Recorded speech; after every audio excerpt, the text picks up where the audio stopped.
Hail to the king, baby. Hello, motherfucker. Welcome to the party, pal. Your for the neighborhood master cast here. I do hope you're well. Today is September 1st. We're going to be taking a look at the Vinegar Syndrome announcements for September, obviously, 2024. And we're still in the middle of the totally rad out-of-print sale. Luckily, I'm not going to be doing this alone. Let me bring in my co-host, someone who's very familiar with Vinegar Syndrome, and I want to take his temperature when it comes to the out-of-print sale and what he thinks about it. Ladies and gentlemen, Mr. Bullet Blake, how are you, sir? I'm good. I'm great. It's the weekend. It's an extra long weekend. I'm good. Amazing, amazing. I thought you guys would have like an MC rally or something like that during this weekend, no? No, this is like, technically there was a party yesterday, but this is the first weekend where we're able to just kind of relax, so feels kind of nice. Amazing, amazing. So what do you think about this out-of-print sale? Is this something that excites you? Is there anything you grabbed? I did buy two things from the first day. I bought those that comic book shit that was like however much it was off. It was cheap, and I used to love comic books, but otherwise the sale. I'm not a fan of this sale. I think the sale is completely whatever. Like the out of print stuff that they're rebringing, it's gone in 5 minutes. So, and it's all slipless. So it's nothing I would buy unless. I mean, nothing, because I own everything because I'm a subscriber. So some of the stuff they put out, I was like, those are great movies, but there's no slip anyway. Right. Somebody said when it first dropped that Wacko was out with a slip, but I didn't see that. So that's a really old one. Yeah, I have Wacko. Wacko's a better parody movie out of the parody movies because there's like 3 or 4 parody movies they did now. Pandemonium, like Wacko, that Friday the 13th, Unmasked Part 25 or whatever. Oh, yeah. Another one? Yeah. Remember? I don't like Pandemonium, and I'm in the minority there, I think, but I like Wacko, but I like Andrew Dice Clay, so. I like both of them. I was a fan of both. Yeah, I don't know. I mean, I think it's when it comes to the sale, I think it's nice for people who are newish and are looking for older stuff. So I think there's a benefit at the end of the day, and the discounted section is nice. It was nice that they added that. But we shall see what we have in store today. The $500 and $750, like what is that? No one's gonna spend $750 on this sale, right? Like, come on. But did you see what the posters were? Like they're like shit. Yeah, I don't understand why. That is not an incentive to spend $700. I mean, I don't even think I could buy $750 worth of merchandise if I tried to just buy stuff I didn't own. I think it'd be impossible. Yeah, no. You'd really have to force yourself to get something. Here are the posters you get as exclusives, and I obviously you have to spend the money to be able to access getting these, but I don't think these are free. Somebody said they were like $100, so it's like spend the money, but then you only get access yeah, to it to buy this. What the hell? The other one's okay. Like the yellow one's okay, but I'm still not going to pay money for it. No. Did you get the T-shirt? You should have gotten a T-shirt. No, it was a T-shirt. I did not. No. But look, you. Why they release a slip for Surf 2? Oh, dude, I was so mad. Look, he's riding a bicycle, and you ride motorcycles, so you should probably get this. Oh yeah, they're totally one and the same. It's literally the same thing. Okay, 2 wheels, a dude being cool. Look at this guy; he's having a great time. That's the mohawk and everything. I love that they went with this bright yellow color. I mean, at least it doesn't have pubes on it, so I could wear that to pick up my kids at school. Yeah, I have that shirt with like the big bush, the lady up top with her tits out. I wear that to work all the time, and everyone gives me dirty looks. Jesus, yeah, that's tough at the kindergarten yard for you. You know, you walk in. when I'm picking up the kids from daycare. Yeah. Yeah, like wow, hey, that's Bush Dad. Uh, yeah, this did not that it pissed me off, but I don't understand why you would waste a slip on this movie. It boggles the mind, and not only waste it, but just have such a shitty looking one. Yeah. It's lame. And honestly, the Surf 2, the slipcover that they came with, is the best part about that movie. Like, Yeah. that's the best part about that release, is the original slip. This slip sucks. I don't know if they have a picture of the original here, but yeah, the original one's nice and Way of course better. it started butt on the back, but It did. oof, what a movie. Yeah, Jesus Christ. And then Miami Connection. I mean, these movies aren't that old, but I didn't realize that they were. I didn't realize it. I mean, are these considered out of print then? I guess I don't know. Are you aware of the status on these? I don't know. Miami Connection, that slip is also garbage. Why did they make the backs of these slips stupid? Yeah. Like, they look like an afterthought that they just slapped on because they didn't come up with artwork for the back. Pretty. You know what they didn't do? A Dragon Sound T-shirt. Look, it even has the VS logo over there. They should have done a dragon like that sleeveless shirt. I probably would have bought that shit. Yeah, honestly, probably. I would have probably bought that too if it came just like that. That would have been sick. Yeah, hell yeah. But nope, they just put it on the back of a cardboard for you. Shitty. I hate when there's like pictures of the movie. I think that's super lame. I mean, I guess if you already have the original release, you got that rigid box, so you could slip it in. So I'd be curious to know what the spines look like on it. But yeah, odd choice there. I wonder what kind of pushed them into that direction, but we may never know. What do you think about Rad coming back? They found 1,000 copies and then it's sold out like in 40 minutes. Well, what's their face? Didn't What's Their Faces just release like a steelbook for it? I don't know if that was recent or someone just announced. Like that? Yeah, something coming. And I have Rad, so I'm not gonna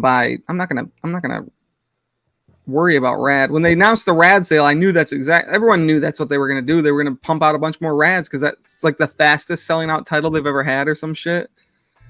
But yeah, which is odd because it's. I mean, I'd heard of the movie, but I'd never watched it, and I grew up in this time period. So the fact that like so many people have this like secret insane love for a bicycle film. The VHS is still available? I guess it is. Through DeGauser. I don't know why they have to specifically say DeGauser, but there you go. 68 left. Yeah, I don't know. But it was a 4K, and I think the Steelbook was just a Blu-ray. But I don't think that's gonna. It wouldn't make a difference to me. I skipped out on it. I watched it. And I'm like, oh, okay, yeah. Nah, I'm good. I don't need to grab it.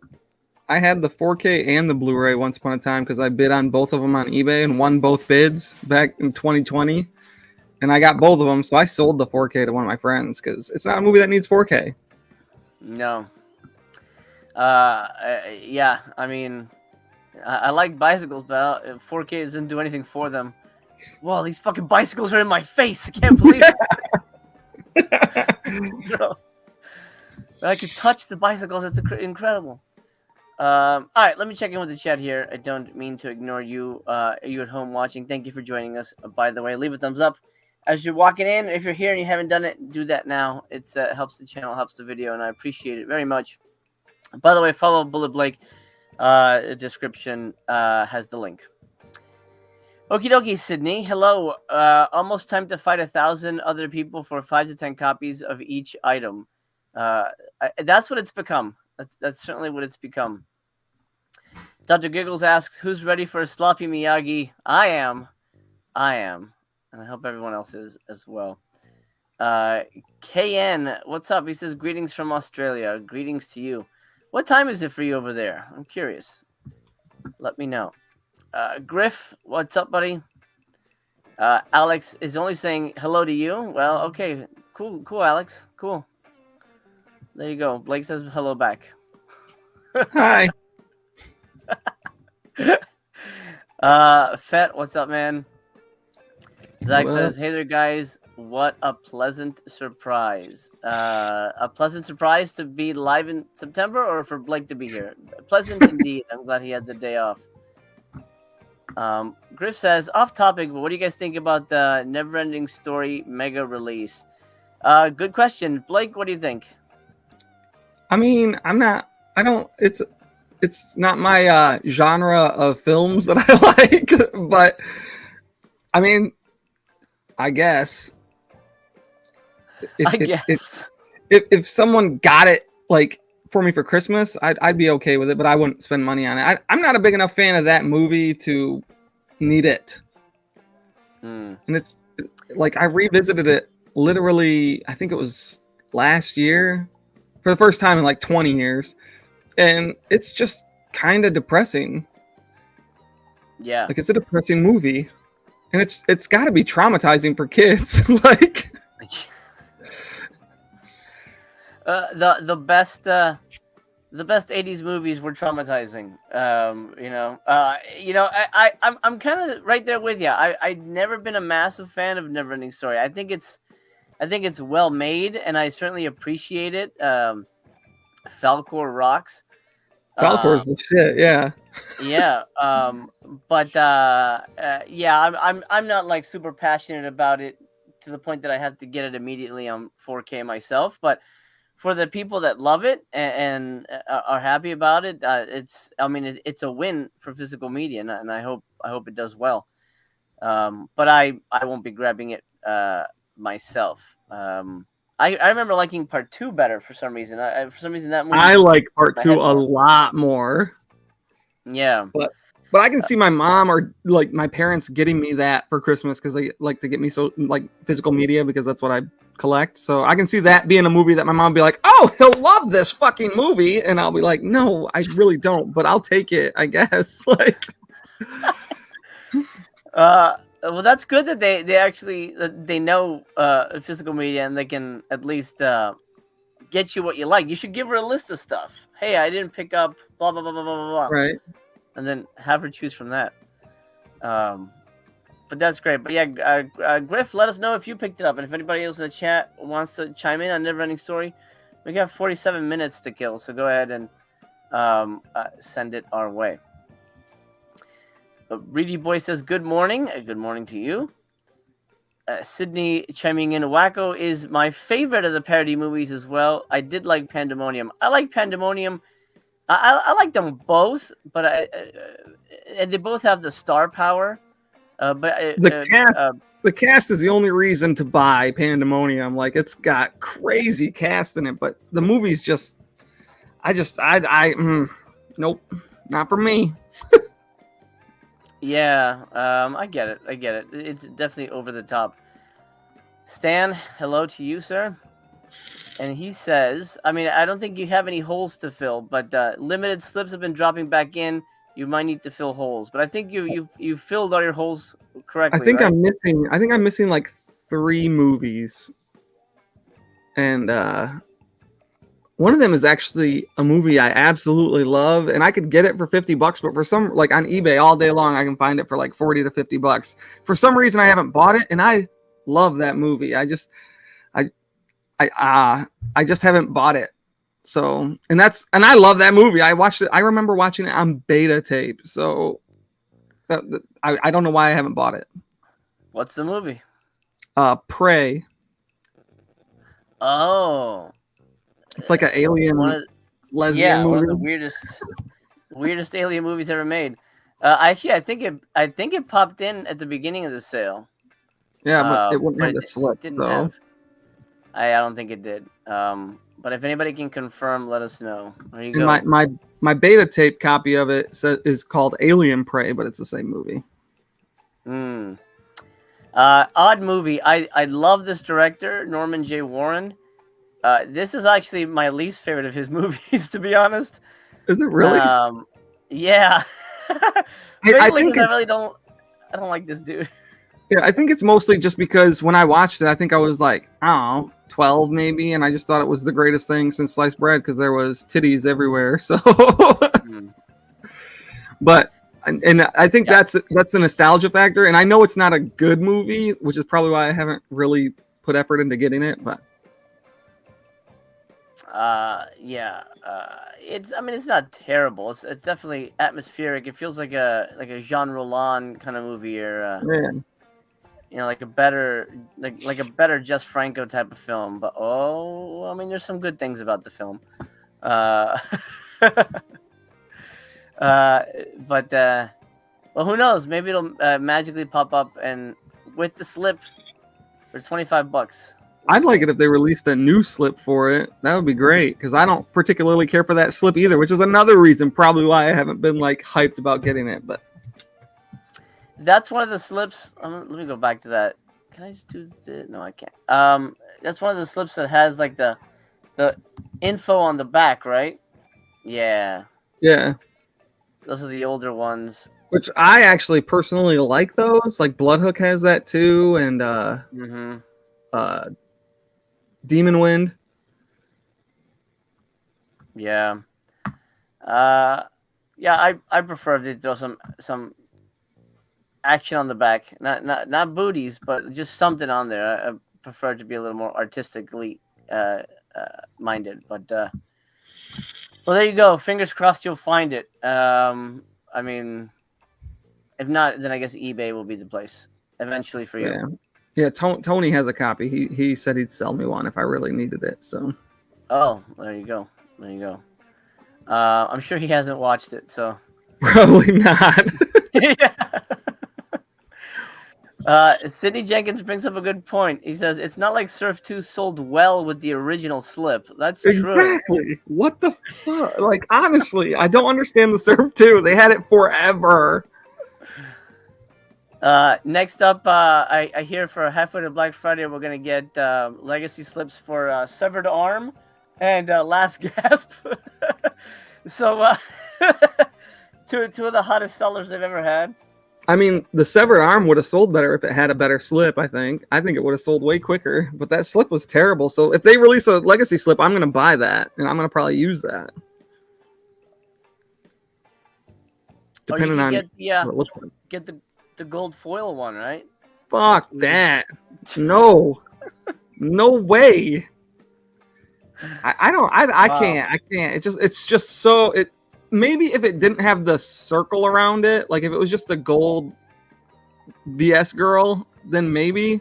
But that circle's just, I can't stand it.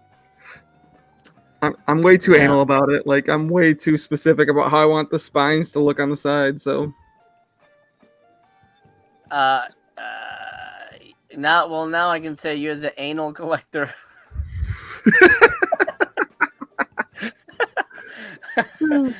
Oh man, you have so many names now. I like it. Horror Jaime says on Facebook, two guys posted that they got the poster for free. Oh, okay. Well, that's good then. Somebody said it cost money, but maybe they hadn't bought it and they were just guessing. Two guys already spent $750 on the sale. I'm guessing they must have bought stuff that wasn't, you know, necessarily on sale, and they just kind of grab newer stuff. I don't know. There's always new fans. They need to add some like worthwhile stuff to the VSMC besides the slips, because I think I have like 14,000 VS points or something like that, and the highest they got is like a 12,000 display case or some shit. And you don't want that. It's just a piece of wood and a fucking. It's so dumb. Oh Jesus. Oh, KN filling us in. It's Monday morning in Australia, 1 a.m. Wow. Well, thanks for joining us, and happy Monday to you. This is what actually dropped on Saturday. I haven't actually taken a look at this. The Saturday out of print titles. A lot of the DVD stuff, which I guess makes sense because they were getting rid of their DVDs at one point. We never got a slip for Death Row Game Show, which is a shame. Makes me so mad because I bought that Yeah. just assuming that a legacy slip would eventually come out for it. It's that one and Trip with the Teacher are like the only two VS movies I have that don't have slips, and they'll never have slips. And the sad part about it is, this is one of the better movies they've ever released. It's so fun. Yeah, it's probably in my top 20 of their releases. It's that's a damn shame. From the director of a recent movie we watched that we really enjoyed, Curse of the Queer Wolf. So, with a name like that, you would think, hold on a minute, what's this about? But it was actually a really enjoyable movie. To be fair, it scored really high. Like, it scored pretty fucking high. Yeah. For what everyone thought it was, and I'm like, oh wow. I mean, not all of us loved it, but I think in general it was well regarded. But looks like most of this sold out. There's like, everything sold out except for Severed Arm is still. Oh no. That's actually one of the movies I'm missing is Terror. I don't have a copy of Terror. Oh, Terror's a good movie too. That's Terror's a really good paranormal thriller. And Schizoid and X-Ray are still here as well. With the slipcover. It only came out last year, right? Yeah, I don't know if it's last year. It's not that old. It's definitely not that old. But $40, so it's not really on sale. It's just been re-released. 20 left of that. That may still pop up for like a Black Friday or something. Very interesting. Yeah, lots of nice oldies here. If there was one, that's too late now. But if there was one here that you would recommend to people, let's say it pops up again, what would you give a thumbs up to? Out of that, Body Melt for sure. Yeah. Death Row Game Show for sure. I said I like Prey. Rest in Pieces is a fucking deceitful bullshit. That's not what the movie I thought it was going to be. The Uninvited is okay. Like, yeah. And obviously Schizoid and X-Ray. Like, if people don't own that was a decent set for two movies. So $40 for two movies is not bad. No, that's true. I would concur. I think Uninvited it's a strange ass movie, but I think if you're buying Vinegar Syndrome, it's right up your alley. For weirdness, Severed Arm is genuinely a good movie. I think people will be surprised by that. Splatter University is kind of fun. If it ever comes back. Terror I like. That's another Norman J. Warren movie. It's a solid movie with a couple of interesting twists that I won't get into here. Schizoid X-Ray, lots of fun. As my grandma used to say, buy it for the puffy nips.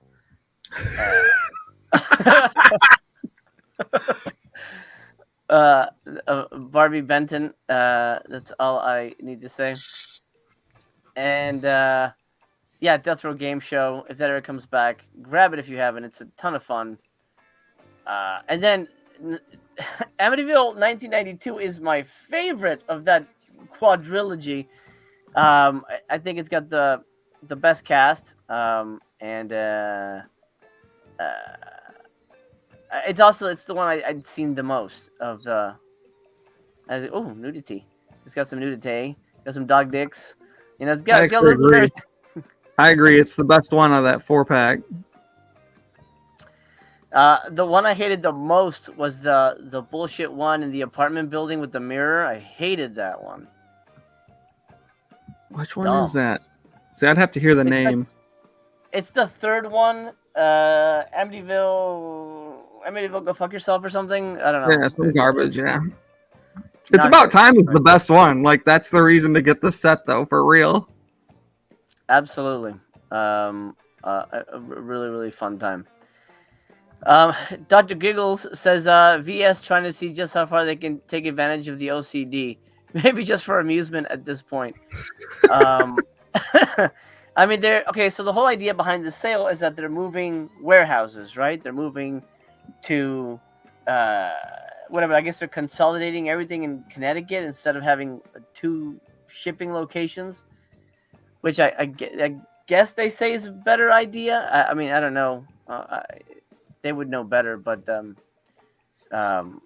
it's nice. Now we can expect. I mean, this is the second time, so we can expect pretty much steady sales from Vinegar Syndrome to the point that they're almost canceling out the benefits of Black Friday in a strange way, because these are better deals than you'll see in Black Friday. What do you think, Bullet Blake? Do you think subscription makes sense anymore? I mean, for you, I know it does because you want to get everything. But do you think, in general, does a subscription make sense anymore? I think they're gonna have a big drop in subscriptions this year, actually, because the sales have been. I mean, like, there's movies that are cheap as hell at every sale now. So, and like a lot of these, like, were 50%. Like the sale was 50% off, and that's the same deal as the subscribers get. And most people don't want every movie. Like, there's a lot of crap in here. There's a lot of garbage in this, in their whole, this, like, everything. Like, it's got maybe, as far as good movies, I'd say the percentage is like 20 to 80%, like 20% good, like as in quality movies. And then as fun movies, it's probably more along the lines of like 40 to 60%. There's a lot of garbage, especially the last 2 years. Like when I first got into VS, everything I loved just watching the bad movies. Now there's a lot of Hong Kong shit that I just have zero interest in, and foreign movies that just, like, I'll watch them, but they're not great. And I haven't even opened my last 2 packages for Vinegar Syndrome because we just moved and I just haven't had time. Like, they're literally sitting right here, and I keep saying, all right, I'm going to unbox those, but I just haven't gotten around to it.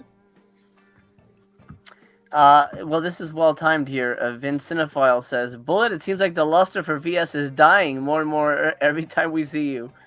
Would you I still love the label. The honeymoon is not over yet, right? Yeah, I'll subscribe again, so that's like a guarantee for me. I'm gonna subscribe no matter what. But there have been less and less titles every year that I've been excited about. So I don't know. I mean, Roadhouse is great. Showgirls is great. The VSAs, though, which is the line that really got me hooked on the whole label, have not been VSAs as far as I'm concerned. They're just nothing like what the first 12 releases were. No. Every once in a while, they'll sneak in a good one, but it's like, what the hell with this label? They should have done a whole Hong Kong label separate. I mean, they could have called it, I think, well, VSA was already taken, but exactly. 100% agree. I think they should have done something to distinguish those films, because there is an audience for those movies, and some of those movies have been fun. But I think throwing it in VSA really muddied up that distinction of what those movies were supposed to be, which, I think everybody's estimation was American video store classics. At least that was the concept, right? That's how it started. And it's now, if there's like a Hong Kong movie releases a VSA, it's because they're not sure it'll sell, and they know everyone will buy VSAs. 100%. That is the sad truth behind it.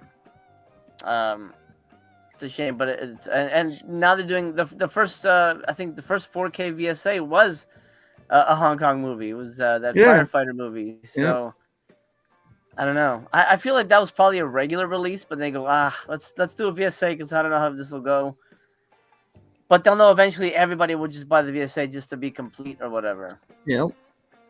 But I think that's slowly dying too. I used to have a friend that we would talk about VSAs all the time, and he collected all of them. And the last 4, he was like, I'm just not interested. I'm just not going to be a completionist anymore on this label.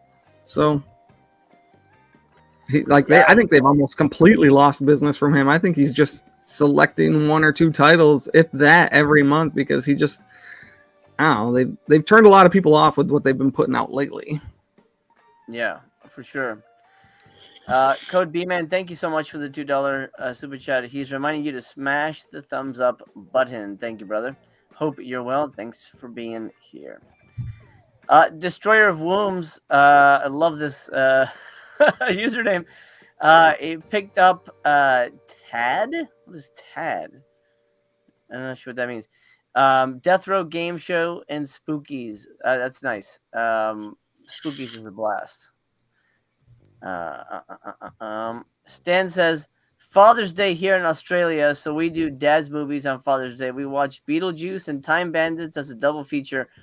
First time for both kids was good fun. Oh, that's great. I love that. That's a fun double feature. I haven't seen Time Bandits in a bit. I gotta revisit that. It's been a while. Are you excited, Bullet Blake, for Beetlejuice Dose? Oh yeah, my old lady's obsessed with Beetlejuice too. So it's like a bit. We've been anticipating it for a long time, and we're probably going as like Beetlejuice and Lydia for Halloween this year. It's I just love it. we actually have a 12-pack of the Beetlejuice Fanta that just came out, that haunted Fanta flavor. We're gonna do a tasting for that on her channel, but yeah, we're really into Beetlejuice. Amazing. Do you want to shout out her channel? Oh yeah, it's Harley Monroe. Monroe. So you can just look up Harley Monroe, you'll find her. There you go. Soon to be tasting Beetlejuice. Actual Beetlejuice. Yeah, Beetlejuice. Awesome. Honestly, it sounds like it might be awful or it might be great, but I don't know. Is it the actual Beetlejuice one, like the apple one, the green one? Yeah, it's like haunted apple. She actually doesn't care for the flavor so much. She just wanted it because the cans are black and white stripes, and she's obsessed with everything black and white stripes. So. Oh, nice. Okay. Well, there you go. Yeah. Hopefully it's a good film. I've heard early word from some people I trust that it's a really fun movie. It honors the first one. It's a really good Halloween movie. So, hopefully it is a good sequel. Yeah, I think it has like a 78 on Rotten Tomatoes right now, so it's fresh. Oh, 78? Oof, that's lower than I thought. Damn. I know. I was expecting it to be like 92 just because of the Beetlejuice factor alone, but right. Wow. Okay. Well, speaking of, we're a little off topic, but we do have some time to kill. Did you see Alien Romulus? I have not watched that yet. No, honestly. We tried to go in last weekend, but we have a club thing. We have the club thing the last like 4 weekends in a row, so we haven't had time to really go to the movies. And some movies we are less excited, like The Crow. I haven't even watched that yet, and the original Crow is one of my favorite movies of all time. But so I'm actually not really looking forward to seeing that, but I still gotta see it. You know, like the curiosity of seeing it. But yeah, for sure. I know Mel loved it. Well, I don't know if she loved it, but she liked it. She thought it stood on its own. So see, everything that's the argument that people keep saying. Oh, it's great if it's its own movie, but it's not its own movie because they use the names and they use the title. If they were just going to make another sequel with a different story, just make another sequel with a different story. Yeah, it's basically the same thing as the last three. Basically, yeah. I know they changed. I think Shelly's like a drugged out prostitute in this one, though. So that kind of changes. It was supposed to be like misunderstood, and these I don't know, like misfortune falls upon the like pure or whatever, and their relationship is supposed to be like this pure, like, and they turned it into drugs and all this shit, and that bothers. I love The Crow, the original. I have a tattoo for The Crow, so I love that fucking movie. But it's just, I don't know. And I mean, it looks like an action. Like I saw the trailer and I was like, yeah, this looks like a good action movie. They could have called it anything else. They could have just given it another subtitle. It's gonna be better than Wicked Prayer, no matter what. Not by far though, because that's second best at least in the franchise. No. Edward Furlong is a straight up badass in that. Oh. The two good ones is the first one and the third one. I actually really like Salvation a lot. Gosh, I only remember City of Angels to any kind of good degree, but yeah, the third one's pretty decent. Yeah, Destroyer of Wombs saying happy birthday to Stan. Yeah, happy birthday, happy Father's Day. Certainly happy Father's Day. Sorry, I cut you off there. What were you gonna say? I said this third one was great because it's the same story basically. The second one is about a father and a son, and by the end of the movie, he could care less if he rejoins his son. It's like the other one, they just want to be together even in the afterlife. In the second movie, it felt like he was like, "Can I just stay alive now, please?" Like it was. I didn't like that aspect of it. But yeah. I get that. that is kind of weird. But without going into a tangent, I won't spoil the movie. In terms of Alien Romulus, I was a little disappointed because it felt like a greatest hits kind of thing. It almost felt like a fan film where it's like there's one moment that I rolled my eyes. I'm like, are you fucking kidding me? Where they reference a line and it's a famous line from the franchise, and it's like, get the fuck out of here. Why would it? No way. That is dumb as shit, dude. That kind of killed me. My friend was it's talking to great. me about it. Yeah, it's practical, but it felt like a fan film to me, honestly. See, that's annoying when they just throw too much Easter eggs and too much fan, like it's just catering to that, and I don't want that. I want its original story, and that's what my friend was bitching about too. He said the same thing. He was like, it feels like it's just full of Easter eggs and just doing fan service the entire movie. Yeah, and it could have stood on its own, but then it also feels like a complete side quest. Like this is irrelevant to whatever happened with Ripley. Like who cares about these guys? Yeah. Very odd, a very odd movie, but yeah, some people have enjoyed it, so good on them.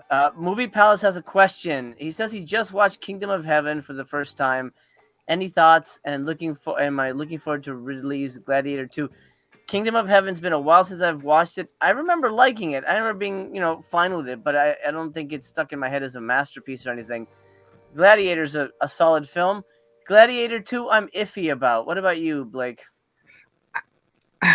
I love Gladiator, but it's another one of those things where they announced Gladiator 2 and I was like, why? But why? Why though? Not every movie needs a sequel. No. And I think that was such a poetic movie to have a sequel. Like, oh, well, it's like his son now. Like, well, that's just dumb. I mean, that's like... Completely. Yeah. I mean, it might be a great film, but yeah, I'm not... Although I was one of the few people who actually enjoyed Napoleon. I think his Napoleon was really interesting. I mean, what's-his-face was such an odd choice. Joaquin Phoenix was so odd in that. But Vanessa Kirby was great, and she brought a lot to that movie. And I'm kind of curious in seeing the super long version of it, but I won't be like, running out to do that anytime, or blocking out a whole weekend for that anytime soon. Did you see Napoleon? I did not see Napoleon. You gotta wait for Vinegar Cinema to release it so you can watch it, right? Yeah, for sure. It's just sometimes those longer movies, if I'm not super invested, I'm not, Yeah, for sure. 21 minutes to go here. Stan says, praise one of his duller movies. I have the Indicator box set, same as me. Inseminoid is awesome. Inseminoid is a lot of fun, about a horny alien. Good movie. Yeah, that box set in general is really great, Blake, if you want to see more of his movies. It's sort of out of print, but you could probably find it on eBay. So you'll be able to catch up on all his works.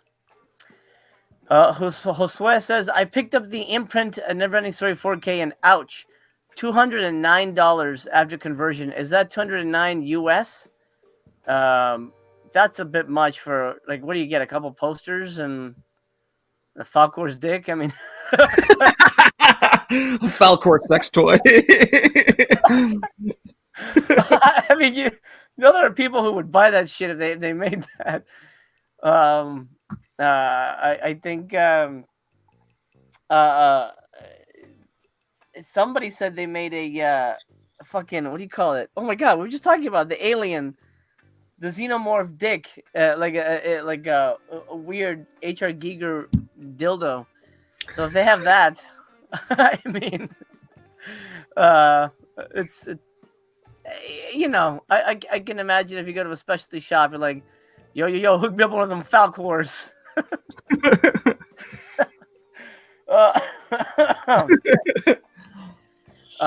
Good times. Stan says, if you have to remember there are new collectors all the time, so there are people who will spend heaps on these sales. Same with every hobby. People come and go. Yeah, and titles like Showgirls and whatever will bring in new blood.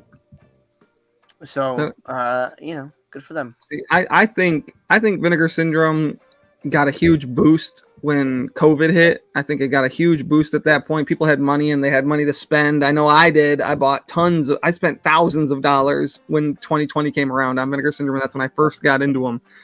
But I think if you look even at the resale of the stuff that people are buying, because they're like, oh, I can buy this and sell this, it's not selling for even half of what it used to sell for. So the collectivity of the whole label has diminished by the masses. So, and I run a VS like fan page on YouTube or on Facebook too, and you can just tell that the resale, because people used to sell stuff in there for hundreds of dollars, now they're selling the same things for like $50 to even $40 for some of the older stuff. Yeah, and I attribute that to quality of the movies. Because now they're like fancy up the case with like, oh, here's a slipcase for your slipcase. Well, that works for people like me for sure. Like I eat that shit up, but but I also stock count. Like they used to release a movie and it had 2,000 units, 3,000 units. Now they're up to 10,000 units. That shit's gonna sell slower because people go, oh well, I'm not in a hurry anymore. I'll eventually get that down the line. Right. Bloodhook and Terror both had like 1,000 copies with the slip, and like that Bloodhook can still catch money, but like Maniac Cop, I spent quite a bit on that back in the day. That only had like 1,666 copies or some shit like that. But now Maniac, they do. They release like Psycho Cop. Yeah, Psycho Cop. Yeah, the slipcover for that was awesome because the back didn't have a backing, but it said at the bottom one of like 1,666 on the back of the slipcover, and I thought that was awesome. I wish they did that with every slip. But of course, 4,000 doesn't sound as good as 1,000 or 2,000. Right. The FOMO was sort of stamped down. I mean, as we see, whenever a movie drops below 1,000, then the rush happens, and people start grabbing shit. Movie Palace says there were slipcase drops for Thriller, Texas, Homegrown 1, Alley Cat, Black Cat, Don't Open Till Christmas, Pigs, and Rest in Pieces, and the rest were standard. Okay, thanks for the update on that one. It's some pretty good stuff. Brent with a review, Devil Times 5 was really fun. Crazy Killer Kids movie. Yeah, I enjoyed that film. I think that's a fun little movie. Alex says, as slow as they may be, Vinegar Syndrome is lightning compared to Severin. Yeah, some people are still waiting on their shipping. I haven't bought from Severin since the whole fucking plot. I haven't bought a single title, and there's been a couple where it's like, you know what, I'm gonna buy this, but then I'd be fully hooked in again and start buying them like crazy, and I'm just trying to like not spend that much money.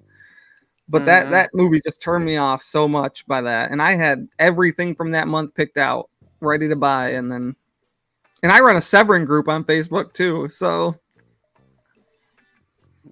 Do you really? I don't know if I'm a part of that one. I didn't know that. Yeah. So I don't know if you heard that Severin is releasing the Russ Meyer movies. I haven't heard. That might change your game if you're a fan of today's. It's okay if you don't like naked ladies, man. It's cool, man. Don't worry about it. Oh nah, you got to tell me this. You got to tell me this. Why you got to tell me this? So I went to the big event they had recently, the triple feature, and they showed. As a reveal, like, hey, guess what we got? And a little birdie told me it's coming in October. They showed Super Vixens, and it's getting a 4K.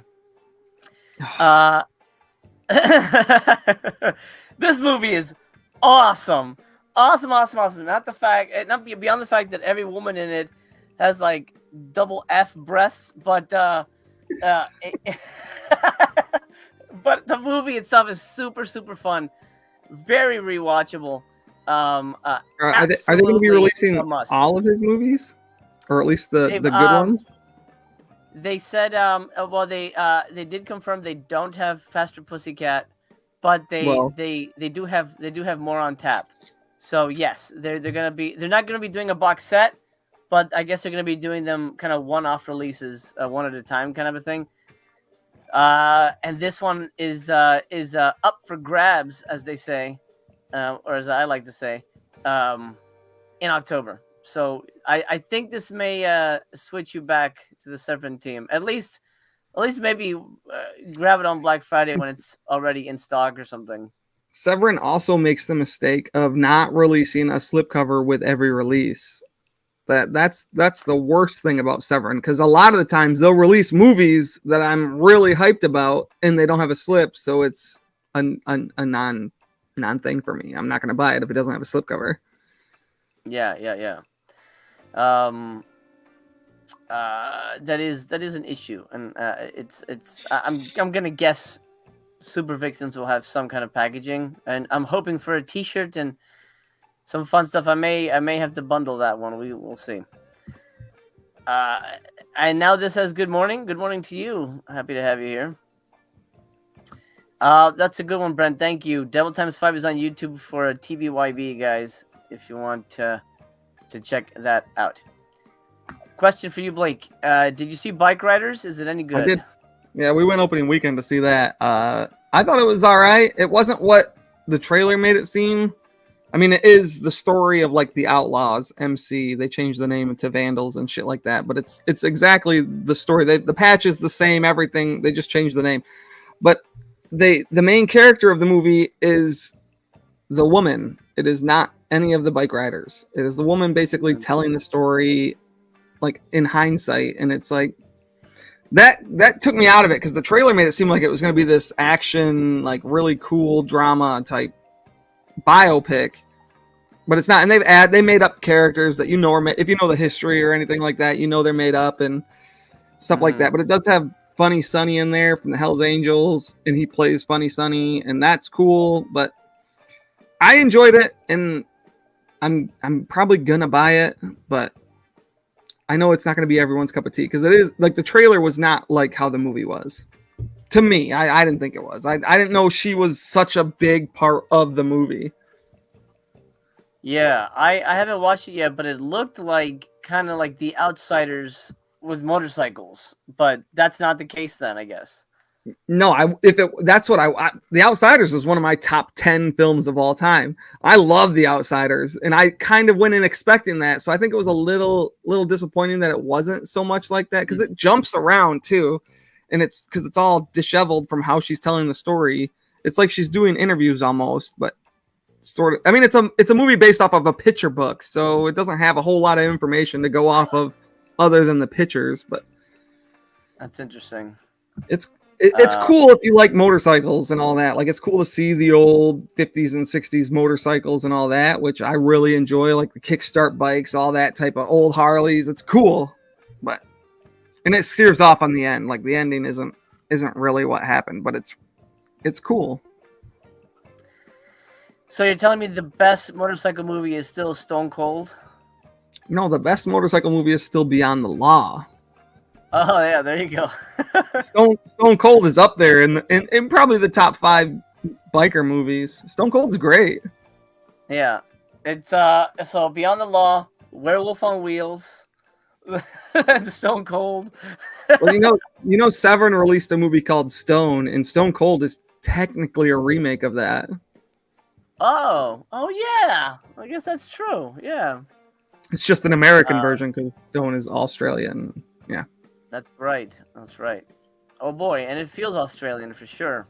Yeah. Well, if you want to see how motorcycle clubs are, that movie captures it really well. Like, that's like, it gets the whole aspect of like the brotherhood and how they're family and they joke. Like, it's very, like, I love Stone. I've probably watched that 3 times since I picked it up from Severin, and it's very much like that's how a lot of clubs still are to this day, which is awesome.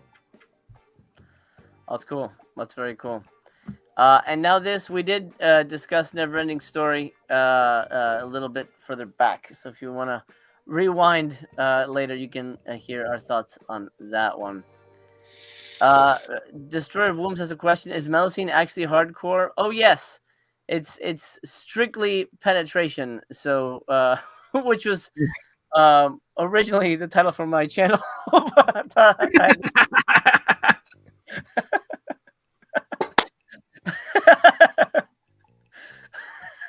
That's an awesome name for a channel.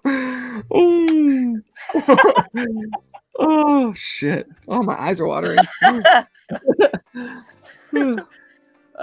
Maybe a spin-off channel where it's just me going, let's see when you put the straw through an apple. Oh yeah. Just 2-minute videos. Absolutely absolutely pornographic material on that site. So either buy with confidence or be careful that your kids don't open that box. Yeah, don't get lost in the weeds. No. Or the bush. It's a thick bush out there sometimes. The thick bush was also the alternate title for my channel.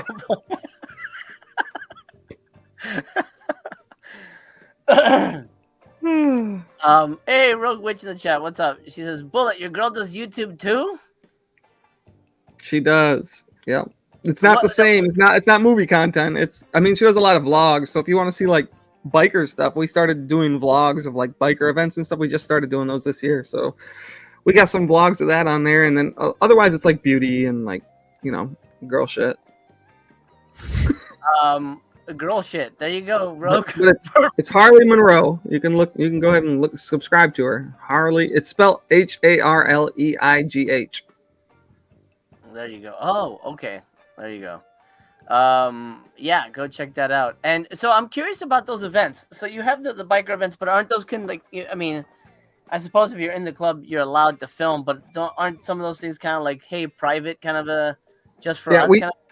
Yeah, if you see, there's like 4. I think there's like 4, but we do parties all the time. Some of them we can't obviously film, but other ones that are more like we're part of an overarching like band of brothers, like a club thing in Michigan where there's 14 different clubs in this group, and we do like stuff together like that. And those are okay because they're more family friendly. But if you do like private parties, we can't really film those and stuff like that. But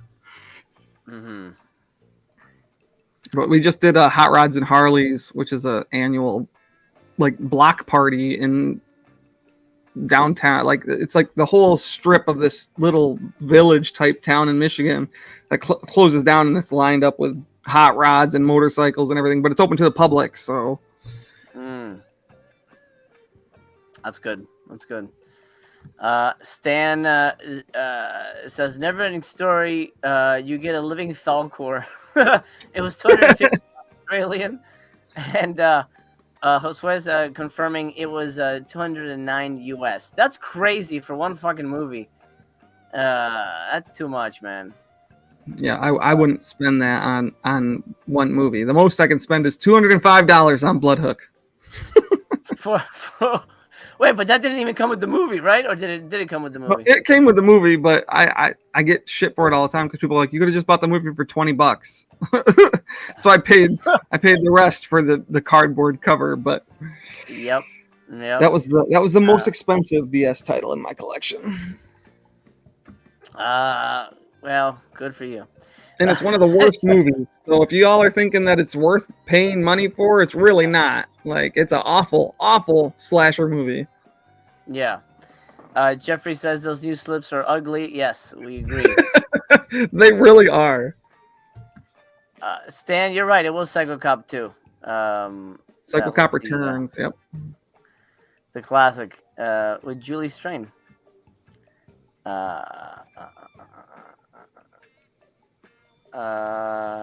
Sydney Jenkins says, I finally received my severance shipping notice yesterday. Fantastic. Well, I hope you enjoy it.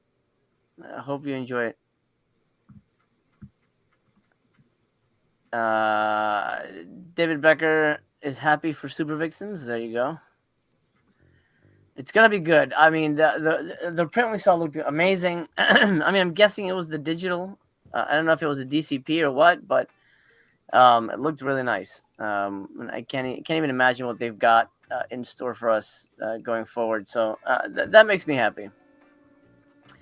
Hopefully, it will do well for them.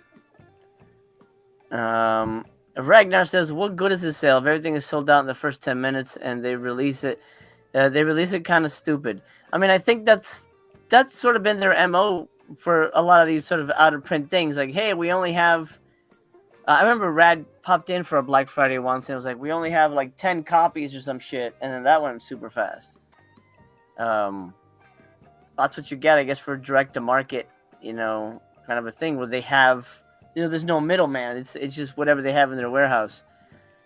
Yeah, when they released the Amityville box for. Well, I think it was like the $10 sale the first year, or whatever. They released that with a couple, and I had it. I was on there within 1 minute. I had it in my cart, and I went to just check out, and it was gone. 1 minute. Great, that's crazy. I mean, there's got to be some kind of automatic checkout thing for that these scalpers are using. I don't know, like for there to be that damn quick. It's odd. It's really odd. Dr. Giggle says they just want to make room. It's a sale more for them than us. I mean, I think there's deals if you're looking for deals. I mean, they don't have to do this, but I think I think there's some really decent discounts. I mean, at 60%, you could find a lot of fun stuff here that you have your eye on. I love it's not all great. Guns and Guts. Yeah, I mean, they have it here for $17. I think that's the cheapest it'll ever be. Yeah, it still has a split, people. It's a good fucking movie right there. I think probably Subscriber Week it might have been a little cheaper, but like $11 or something like that. But it's a solid movie. So there's good stuff here.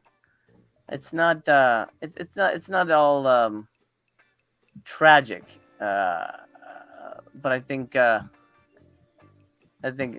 probably appeals more to the newbies at the end of the day. Let's see. Guillermo says, oddly enough, there's a Portuguese release of Super Vixens, so I don't need to buy it. I'll keep the one I already have. Oh, is it Blu-ray or 4K? Let me know. I'm not sure. I didn't know that was there. Planet Mondo, what's up? Would you guys recommend Paganini? No! Does that answer your question? It's definitely not for everybody. It's not a great movie, but if you like weird ass Klaus Kinski shit, then try it. But I don't know if anyone really needs to own that movie. No. This movie I think cured me of blind buying, and I had been kind of off with man, I really want to own this. So this has got to be fun. Motherfucker eats chicken for 20 minutes, and you watch him just eating chicken like a fucking idiot in a little carriage. Like, what is this? What the fuck? It made me so mad, and I hated chicken for like a month. So Mondo, if you want to hate chicken. It's a bizarre movie. Mondo, you might like it. You have some different taste in some movies, so he does like A24, so he might be into it. Yeah, like I own it. I watched it when I got it. It's just not for everybody. Okay, so Stan and Son says, I've heard, I don't know where he's heard this, but Blake is one of this polite, nice, harmless guy whenever he's on a webcam. And then IRL, he's this badass biker you would not want to run into in a dark alley. Is that true? I don't spend a lot of time in dark alleys, but I mean, I used to be a lot more wild. Like in my 20s, I used to get rip roaring drunk on Bullet Bourbon, and I'm known as an asshole in some circles. I'll put it that way, but that's I've got like in my 30s, it's gone slower, more to relaxed partying instead of the drugs and the drinking. Yes. Well, that's good. I think that's a good choice for you. But apparently people are speaking about you and your the secrets behind the lake.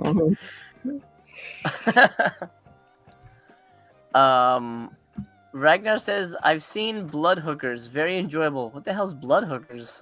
I've never heard of that one. Unless it's that the one with Carradine. Blood Nail says, oh wait, is it time? It is. I think it is time. Alright, let me refresh. I'm going to wait, come on. What are the new ones? Am I doing something wrong here? Mine's still the same. Did they forget? They're like, oh, sorry, we actually don't have anything to sell, so just pick up some of this old shit. Yeah, there's nothing new so far. I'll give it a minute. Blood Nail says, I'm so happy Super Vixens got a new lease on life. It's one of my favorite Meyer movies. It's a really fun one. I think you guys will dig it. I got a text from Vinegar Syndrome. Oh, here we go. It says it's up, but I'm not seeing it on my end. I'm going to enter the website again. Maybe it's having some kind of weird issue. Anybody else having issues? Is it up for everybody else? A Blade in the Dark.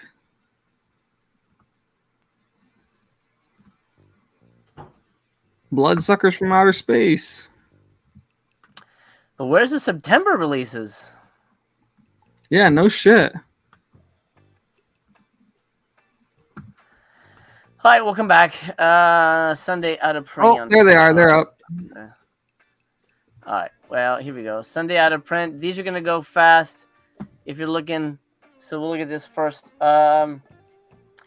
Standard edition of Blade in the Dark. I didn't realize that had gone out of print already. That's pretty crazy. A new old play. I liked this movie, but it's not for everybody. It's very long. It's very artsy, but it's a very interesting film about sort of the afterlife. I thought it was intriguing. 9 copies of that. There's Dollhouse. That is the 4th in the Amityville quadrilogy, and that's a pretty solid movie too. If you don't have it, full price, but 40 left. Beijing Watermelon is out of print already. That just came out. 407 of that. It was just okay. I didn't love it. I thought it was okay. Oh, Beware My Brethren. Standard edition. I haven't seen this one. Have you seen this one, Blake? I have. I own it. It's a meh release for me. That's what I've heard. Oh, yeah. Bloodsuckers from Outer Space. That's one of the other 3 that I'm missing. That one and Terror, but I'm not going to buy it without a slip, so I'll resort to eBay. There you go. 9 copies left of Boggy Creek 2. That'll definitely Dash sell edition out. too, so it does have the hard case. Buried Alive slip, 8 copies left. That's a good movie. I liked it. Cain and Abel, I haven't seen. Censor was out of print. Oh, standard of that one. I'm only clicking on the ones that I can comment on. Cthulhu Mansion. About 19 left of that slipcover. I like this movie. Did you get a chance to see this one? Yeah, I thought it was okay. Like it's not a bad one, but it's not a great one, and it's got cool artwork. Like I really did like the slipcover for it. Yeah. Cutting Class, just the standard on that. Oh, that movie's so good. It is a good movie. I bought that one and Hell Comes to Frogtown. Those are the first 2 VS releases I ever owned, and that was just off the shelf used. Like I bought them used at a FYE in the mall, and oh wow, that was before I knew what VS even was. Like I was just buying them because I wanted those movies.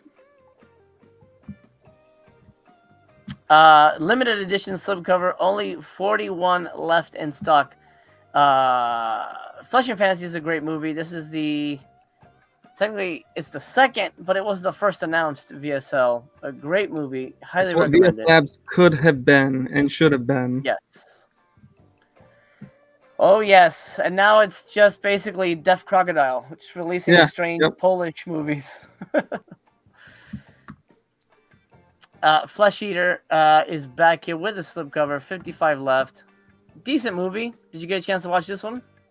I did. I don't know if I did a review for this one, but I did. I think that 4K is just stupid for this one, especially for this one. But it's all right. Yeah, I mean, you know, again, one of those movies that absolutely does not need a 4K, but Yeah. it's there if you want it. Here's another VSA, Grave Secrets. This is an older one. That's just the standard edition. It looks like it's dashed, and yeah, so there you go. And these are partner titles. I haven't seen any of these, so I don't know. Jack Frost is back. No, it's not. Wait. Standard? Oh, sold out already. The hell? Okay. Probably had like 3 copies. Let me refresh this then so we have an update. Yep. Okay. Anything else? Cutting Class and Boggy Creek are gone already. Nice. Cutting Class is awesome. I love that movie. I watch that movie every year. Wow. Okay. Yeah, it's like a Halloween staple. Yeah. Something that's not a Halloween staple is Memorial Valley Massacre. I think this movie sucks balls. I'm surprised there's not 3,000 left of that one. I think the cover, the people were like, "Oh, this looks badass." Yeah, right. He doesn't look like fucking Conan. It doesn't look like that at all. It's so bad. 66 of that one left with the slipcover. Jeepers, creepers. Okay. Terrible movie. That one's so bad. Yeah. 27. This is just the standard. Night Screams. I liked it, but it's not for everybody. Just the standard on that one. It's crazy that this is out of print already. Yeah, that one's okay. Just came out. Yeah, it's decent. Old Dracula Sucks Ass. Did you watch this? Yep, I own it. Yep. Yeah, it's definitely on the lower end of the Vinegar Syndrome spectrum. Yes, absolutely. Let me refresh to see if anything just disappeared. Okay, Primeval Lurkers, Resurrection. Resurrection's amazing. But yeah, and slipcover's still here, 38 in stock. I would suggest grabbing that. Grab the shit out of that one. It's so good. If you like Seven, you'll like that movie. Yeah, it's basically like a lower budget 7, but I think it also manages to stand on its own for the most part. Yeah. I'd probably watch that over 7 at this point. I've seen 7 so many times. Oh, wow. Okay, there you go. Televised Terror is almost gone. We have 43 copies left. Are they ever going to do another box for that? I don't think so, man. I mean, I didn't think they'd do another Cardona box, but we got a sequel. We didn't need one. No, we did not. 22 with slipcover for Seller. Seller's actually decent. Monster movie. Yeah, it's all right. Corruption of Chris Miller came back, but sold out real fast. That's one of the top 10 releases they've ever put out. Interesting movie. The Fear, shitty movie, but 17 copies left with slipcover. See, I'm surprised that one's not a VSA because I remember the fucking cardboard cutout in the movie place for that movie, and that didn't get released as a VSA. I think that totally would have fit. I mean, honestly, a lot of these, Immortalizer, that would have fit. Immortalizer's awesome too. Like that's an underappreciated release. Yeah, good little movie. 24 left for standard. Incubus looks like it popped back in and sold out. So that's the other one that I'm missing. It's a weird one, but I enjoyed it. It's got a good cast. They re-released all the ones that I was missing, but I don't buy without a slip, so it's like, what's the point? Right. These are all, except for Witch Trap was sold out already. Partner titles up here. White Reindeer was a bizarre ass movie. Yes, this is the Christmas cocaine movie. Cocaine one, yeah. Well, how many are left in case people want to celebrate Christmas early? 7 left. There you go. And I've seen What's Up Connection. It's an odd movie, not for everybody. I would say look up a trailer. I didn't love it, but you might enjoy it. 13 left of that. And Tremble While You Want, I have and I've seen, but I honestly can't remember it. So there's my review. It's a little forgettable, but I do own it. And I think it was good, but I don't remember it, to be honest. All right, September titles. Here we go. Oh, shit. Oh, man. Oh, man. It really was Howling 2. Wow. Oh, man. It really was Howling 2. A buddy of mine, actually, another YouTuber, Benay's Bloody Bits, said it was gonna be Howling 2. I'm like, I was thinking, no way, Howling 2. It was Howling 2. God dang it! Sick ass artwork on there too. It looks. I mean, yeah, I'm absolutely buying this. It's a great movie. You know, I'm buying it mainly for the end credits, but I think the movie in general is good. And I say end credits. If you've seen the movie, you know what I mean.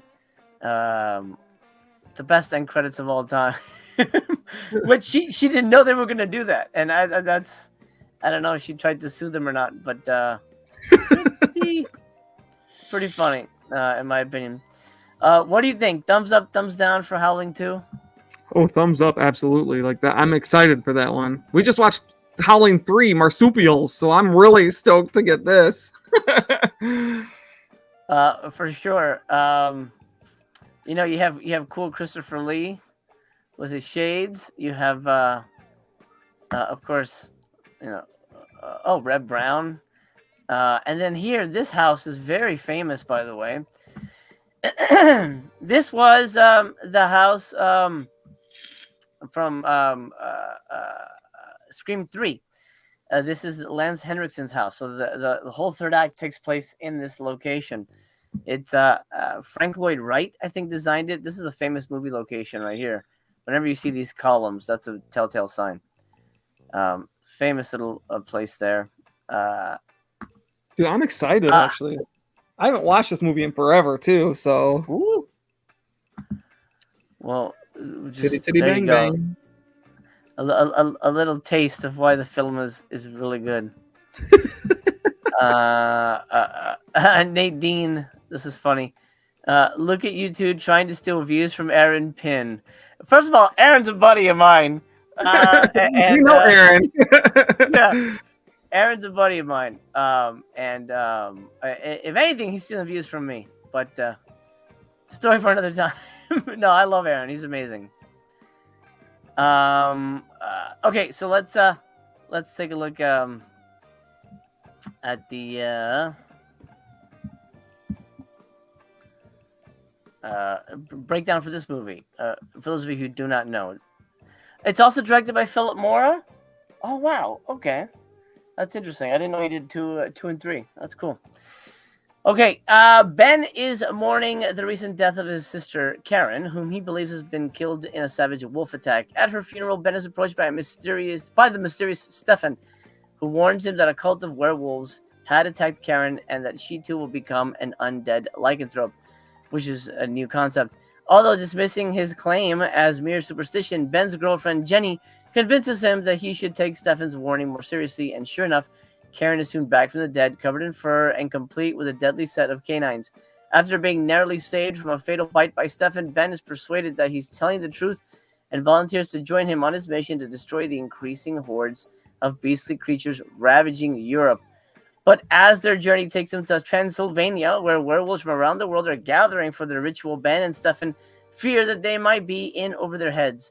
Mainly, once werewolf queen Stirba receives news of their arrival. Great movie. Super, super fun. Mainly for Sybil Danning. Um, Thumbs up from me, definitely. I think this is a movie that belongs in everybody's collection. And 4K, hell yeah. Deserved, in my opinion. 91 minutes. You get the HD disc and a region A Blu-ray. A brand new commentary track with the director and the screenwriter. Archival commentary track with the director if you want to hear him talk again. And then archival commentary track with the composer and the editor. 35-minute conversation with the director. 15-minute interview with one of the actors. 11-minute interview with a special makeup. Oh, Steve Johnson. That's awesome. And then an 11-minute interview with Philip Moore's wife, an artist consultant. So I'm guessing she had something to do with the picture. And then interview with the composer, interview with historian Jonathan Rigby. He's great. And then an archival interview with Sybil Danning. And they couldn't get her, I guess, for a new one. But I don't know how she feels about this movie at the end of the day. I've never met her at a convention, but I wonder. I mean, she's got to have Halloween 2 posters or pictures, right? Don't you think, Will Blake? I would think so. I would, yeah. It's one of her, I think, probably more well-known films. I'm trying to get through the potential nudity here to show the poster again, because this looks really nice. Yeah, that artwork's sick. Definitely one of the best. And I'm surprised at their restraint that they didn't put more cleavage on display. But yeah, solid movie. And it continues their tradition of just releasing part 2s of movies, which has sort of kind of become their thing. I don't know. But there you go, man. They really like their sequels: Texas Chainsaw Massacre 2, Howling 2, Death Wish 2. Yeah.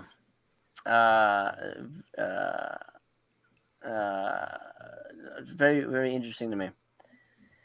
Yeah, let's see. Is Grave Secrets worth it?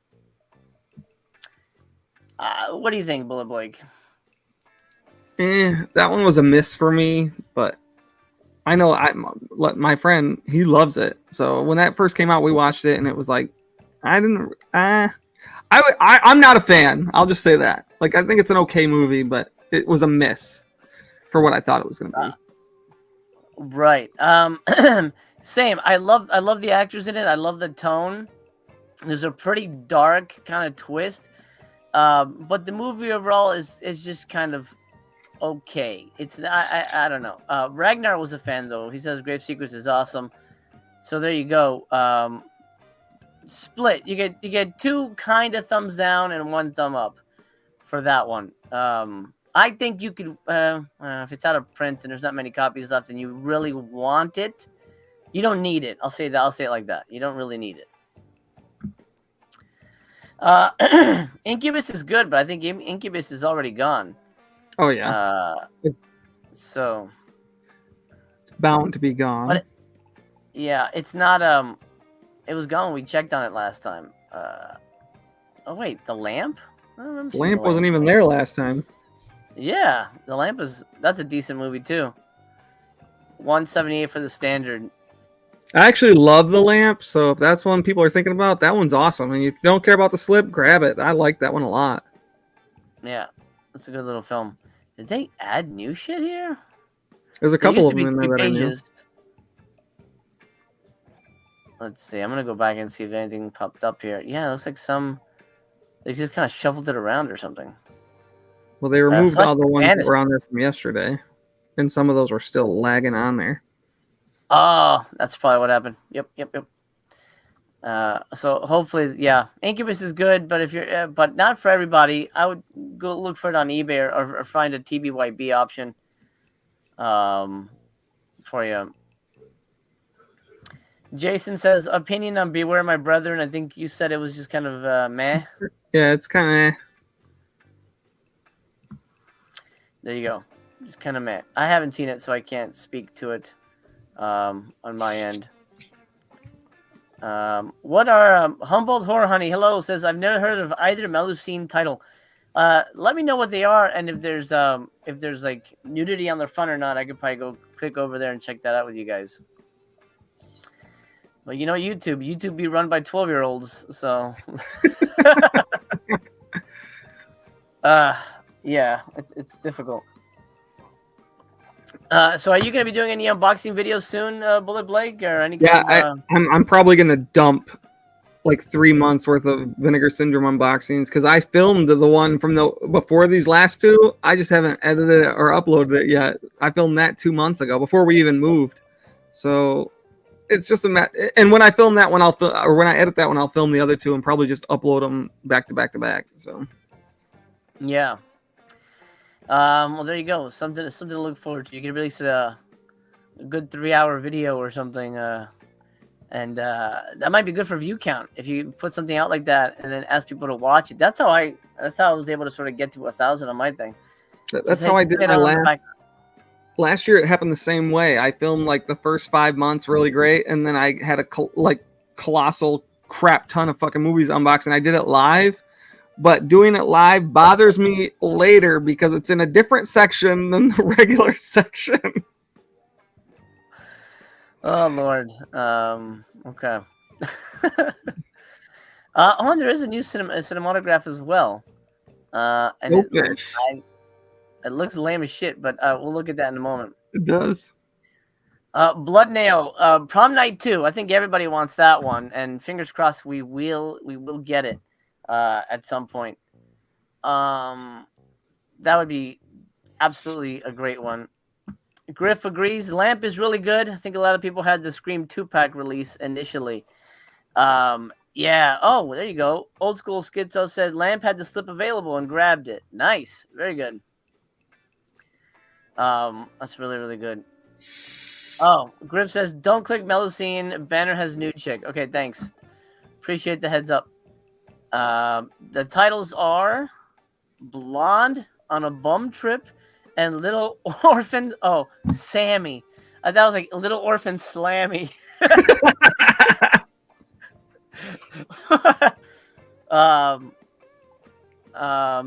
Bum on. So is it a blonde having sex with bums? That would be a strange plot, but I could see that. I could see that being a pornographic film. We shall see. Okay. Another one that really caught my eye is this one right here. It's called Titties, Photos of Titties. This is an incredible movie, but I have it. I don't have it on 4K. But holy bananas! It is it's a handful of a film. What the fuck? It's a really good movie. Really kind of one of those. Lamberto Bava, I'm a huge fan. He's a visual madman, and he certainly knows how to cast an actress. As you can see, my favorite. So I like her outfit here. She has this high waistband here, which is a nice dark color, and then of course it's a sheer nightgown. I like the way the fabric folds. What do you think, Mr. Bullet Blake, as a fan of high fashion? Yeah, you know the shoulders, the shoulder pads, those look great. Like that's very, very yes. Like nostalgic for that time period. And yes, like, yes. Everyone likes like wet hair, so her hair is really doing her a lot of favors. Absolutely, yeah. No, it's very good. It's very good stuff here. Big fan of the wardrobe.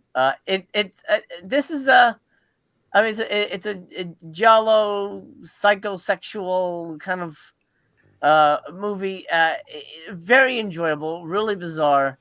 But you come for the weird visuals and the incredible chesticles. I mean, this is probably the first month ever that I will be. I'm not paying full price, but I will be getting both of these 4Ks. Absolutely. when they drop. And how much will they be? Let's say they're 38 now, 54, so 55. It'll be about like $27, something like that. I can wait. Yeah, there's bound to be like 1,000 copies come Black Friday, or not Black Friday, but the midway next year.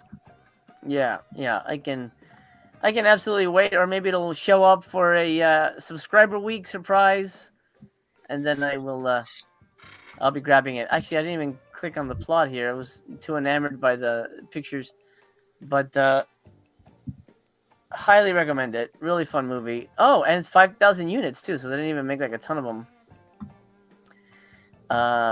Here we go.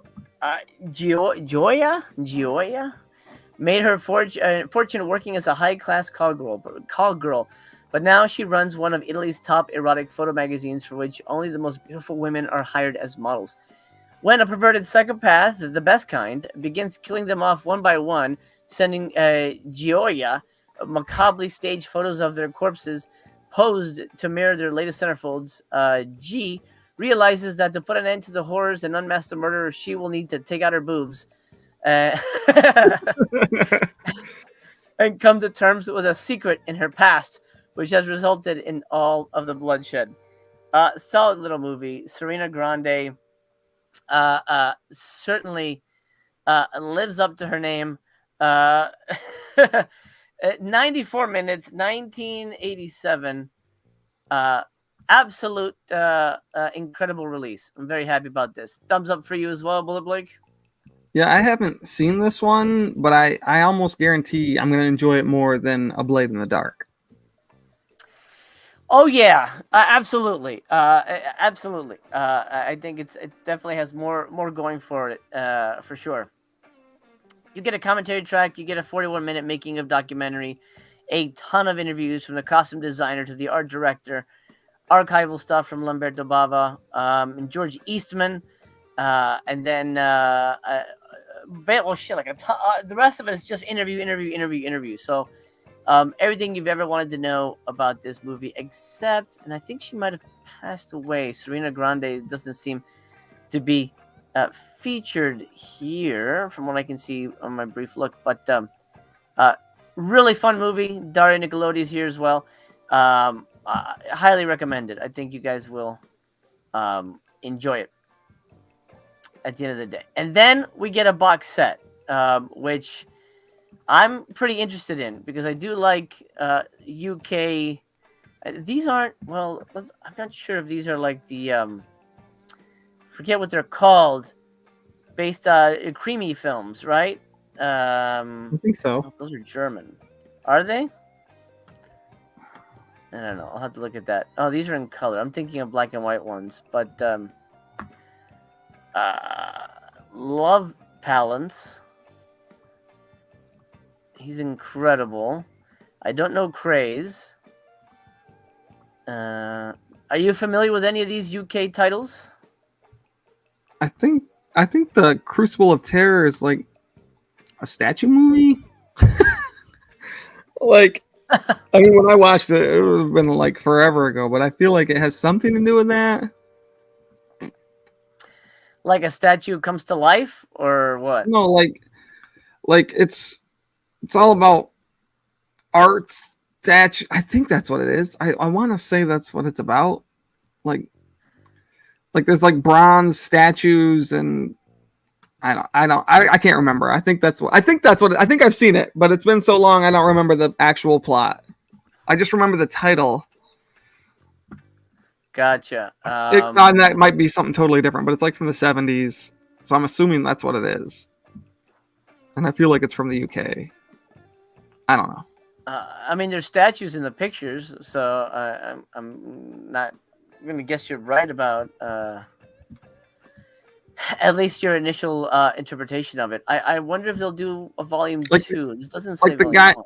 The guy uses like women to mold these bronze statues. I think that's what it is. I want to say that's what it is, which if it is, I'm totally down to like revisit that, because I'm hoping that's what it is.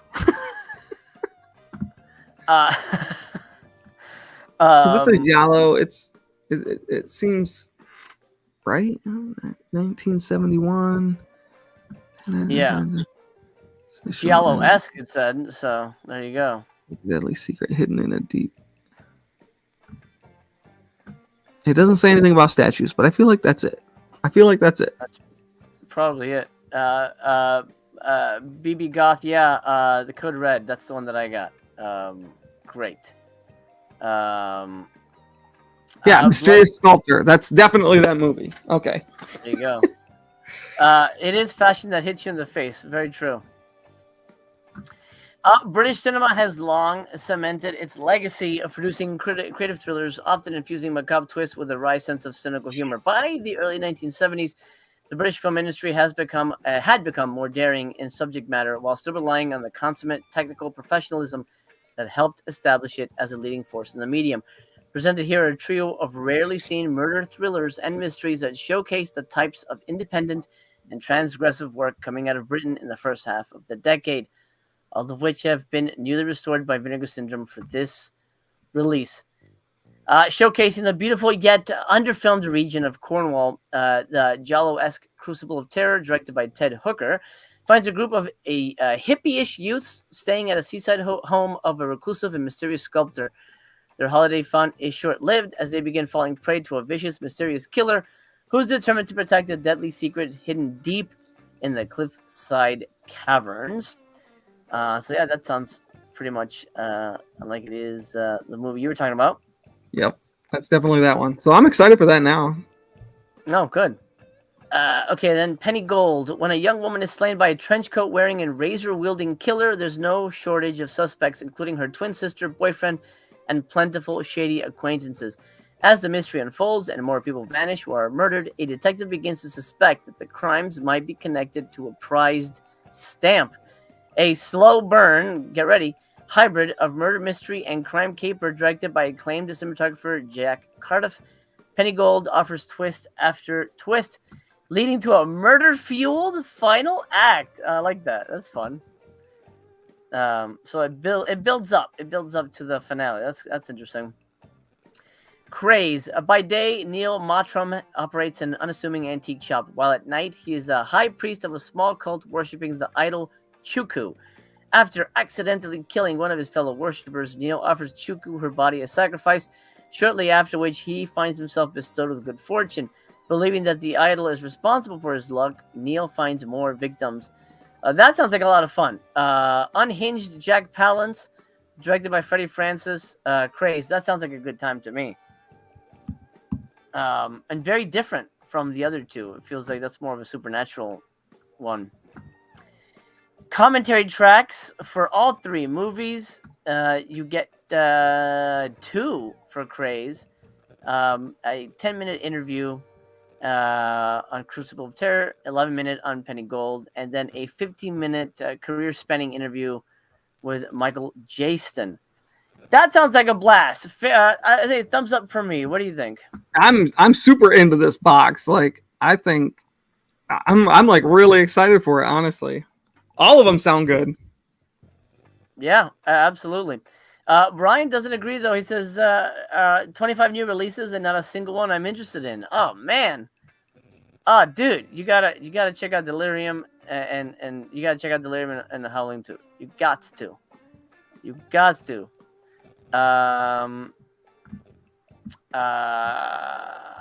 Moving on. This is the top 3 releases here. We'll leave these 3 for last. We'll come back to those. Let's check out the partner labels, because we did get new partner label. Oh fuck, man! I just saw it dropped from a film. Film Movement. Ah, dang, that's awesome. Okay, so Asylum of Terror from VHS Hitfest. Icarus Films has The Battle of Chile. Dark Star has The Becomers. ETR Media has Devi Danger. It's Danger. Devi Danger. What the fuck? It's too early, man. Fuck me. Yeah. Hey, I'm not perfect. Debbie Danger fucking shit. Uh, okay. Big World Pictures, Disco Boy, Dogleg. I'm sorry, no, Memory. Wait, what? Memory? Is this a new label? I don't know. I don't know Memory. Who's Memory? Is this a new label? I don't remember them before. Are you familiar with them, Bullet Blake? I don't think they've released anything before. They must be a new partner. Okay. It doesn't look like my kind of movie, so. No. Memory. Okay. I've loved pretty much everything Film Movement has put out, so I'm very excited about this. And I love Kinji films. His stuff is incredible. I feel like Wolves, Pigs, and Men has been released previously, but I don't remember who put that out. It might have been them, actually. Anyway, I'll come back to this, but this looks really fun. Saturn's Core has Flesh Freaks. Film Movement also has Hotel. I'm gonna put my eye on that one, see what that means. Utopia says, I used to be funny. That was also an alternate title for my channel. Lourdes by Film Movement. Looks like a newer film. Wow, Film Movement is dropping a lot. Yeah, no shit. Lovely Rita. Agfa has Mary Jane's Not a Virgin Anymore re-release? Didn't they already put this out?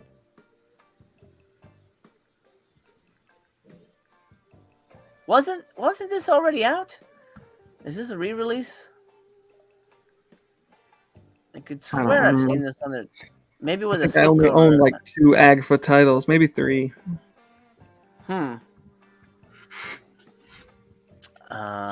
Well, we'll take a look at that in a moment. The Other Laurens, interesting slipcover there from Yellow Veil.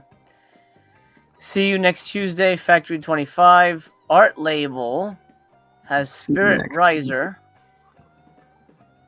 The catalog has That Guy, Dick Miller. That's a fun documentary. Canadian International Pictures has When Tomorrow Dies.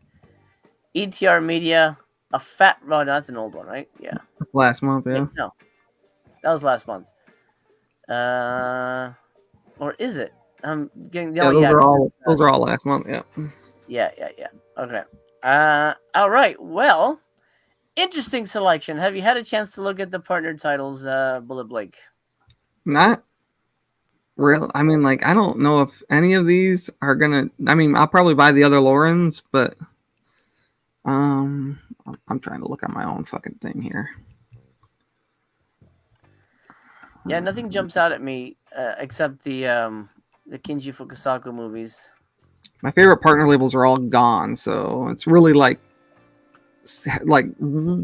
I don't pick out half as many partner tables. Like, I think I picked 2 out last month and maybe 1 the month before. Juggernaut says subscriber code for Maniac 2 comic book still works. $15 off the $35 list price. What is subscriber code? Okay, so if you're a subscriber, you can get that even cheaper. There you go. Stan says that's new Agfa. Is it? I swear I've seen that title.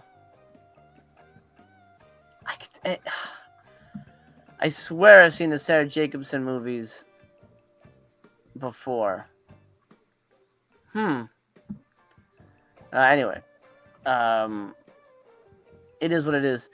Connie. I normally like the Connie stuff, but only if it's it looks French for some reason. It feels French to me, but I don't think it is. Ooh, interesting. Oh, I love that. Love Split Field. Do they just have a limit of 1 per customer for every title now? I think the new 4Ks had 2, if I'm not mistaken. I could have sworn I saw that listed. All these partner labels say limit of 1 per customer. Yeah, interesting. It's weird that they would limit it, but especially if they have like 2,000 slipcovers, because a lot of these things don't move that fast. But well, it is what it is.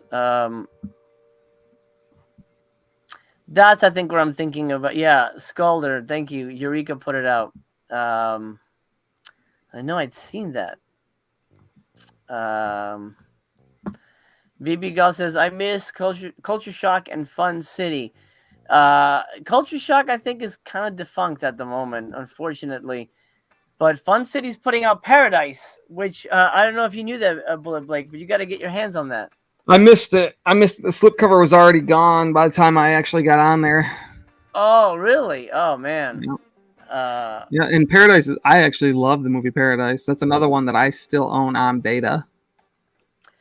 I honestly have not seen it, but I bought it for Willie Ames because I'm a big Willie Ames fan. I'm sure. I mean, honestly, I was talking to my old lady about it because I was just looking it up last week, I think, because someone posted that they were out of the slipcovers for they still have whatever to pre-order or some shit, and I was like, really?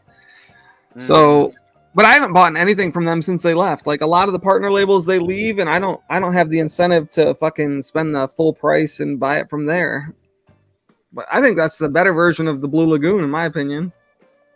PB Cates is. Yeah, I agree. I agree indeed. Stan says, okay, yes, that was a release. It's different art. Yeah, different art, I think, within a slipcover, too, because I don't think it had slipcover before. But regardless, it's not one I'm going to be picking up. Mary Jane. No thanks. I was reading the description for See You Next Tuesday. Well, it sounds like a good one. Just... Well, no, we have to check it out. Sidney Jenkins grabbed a handful of Paradise. Very nice. He says way better than Blue Lagoon. Yeah. See you next Tuesday. All right. Well, this is one Bullet Blake will be picking up. I don't know about that. Oh man, now I'm more excited to hear about this classic film. Mona is a mentally unbalanced and very pregnant young woman in a hideous orange coat. Okay, without any friends to speak of, and alienated from her hoochie mama coworkers at a crummy Brooklyn supermarket. Mona maintains a strangely. Hoochie Mama was also an alternate title for my channel. With her campy, recovering alcoholic mother, May. Mona's sister, Jordan, is an unemployable party girl, estranged from May and making life hell for her increasingly fed-up girlfriend, Sylvie. It sounds like a mess. Already, I don't want this.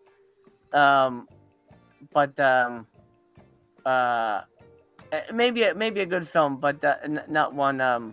Nah. I'm not gonna spend $29 on at the moment. Let's look at the little pictures here. What if they sold a poster of this? Would you buy a poster of this, Bullet Blake? No, no. I don't need a see you next Tuesday on my wall. My favorite part of the eyes. That's like. It's a great haircut. Great. Oh my god. Man. Yeah, wow. Like 3 pictures to sell you on that one. Okay. Dr. Giggle says, only if I had to spend $750 first.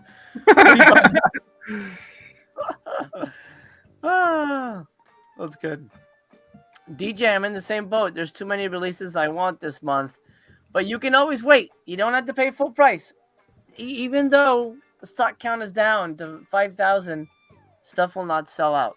You can absolutely hold your horses if you can't afford the full price right now. The only thing really that jumps out at me is the Film Movement release, the Saku titles.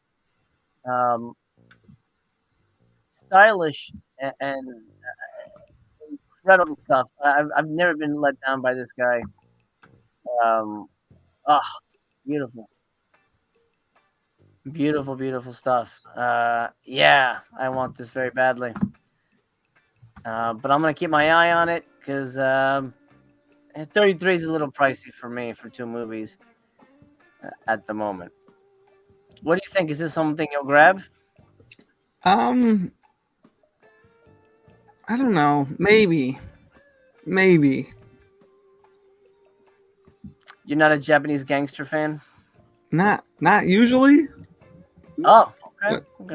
but it depending on how much I'm spending on the other titles that I pick up, we'll see. I might just throw it on because sometimes I just throw a random blind buy on there that might be okay. Yeah, I mean, if you've never seen a Fukasaku movie, it's great. He directed the first Battle Royale. I mean, that's probably his super most well-known movies. Battles Without Honor, which is an incredible series. Anyway, Fukasaku's 1964 breakthrough, Wolves, Pigs, and Men, finds three brothers pitted against each other as rivals in the Yakuza underworld. Jiro, alongside his girlfriend Mizuhara, devises a scheme to rob his younger brother Sabu's gang. However, when the eldest brother Kuroki learns of this, he seeks to conspire against him to take it all for himself in a treacherous nightmare of unbridled violence. While lesser known, 1976's Violent Panic, The Big Crash, wreaks havoc across the streets of Japan with a stylishly nihilistic aplomb. After expert bank robber Takeshi's big job is foiled, he goes on the lam. Trailed by the police, his lover, his partner in crime's brother, and countless others, Takeshi becomes the target of a manhunt filled with twists, double crosses, and explosive action that gives the 70s car chase genre a run for its money. That sounds exciting as hell. I'm in. 174 minutes combined, 2 Region A discs, 16-page booklet, audio commentaries, interviews, audio commentaries for both movies, and a video essay for Violent Panic, The Big Crash. I want it, but I'm going to wait for I guess halfway to Black Friday at this point, unless it, disappears faster, and then I will have to plead my case to the missus to let me buy it. But that's I think the only partner title I'm grabbing. What about you, Bullet Blake? What have you stumbled across that you might love? I'm probably gonna buy the other Lorens, like I said.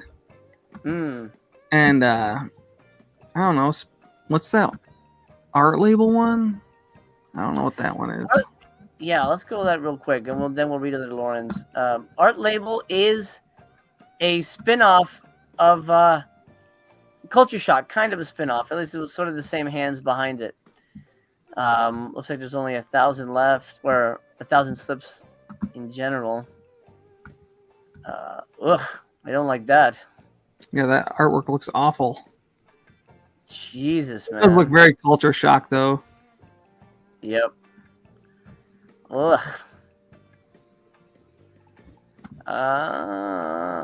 Yeah.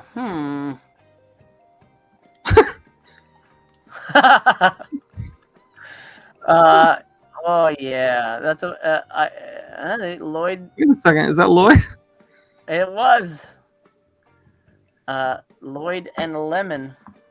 Yeah, I don't. That's probably a pass for me too. It doesn't look great. No.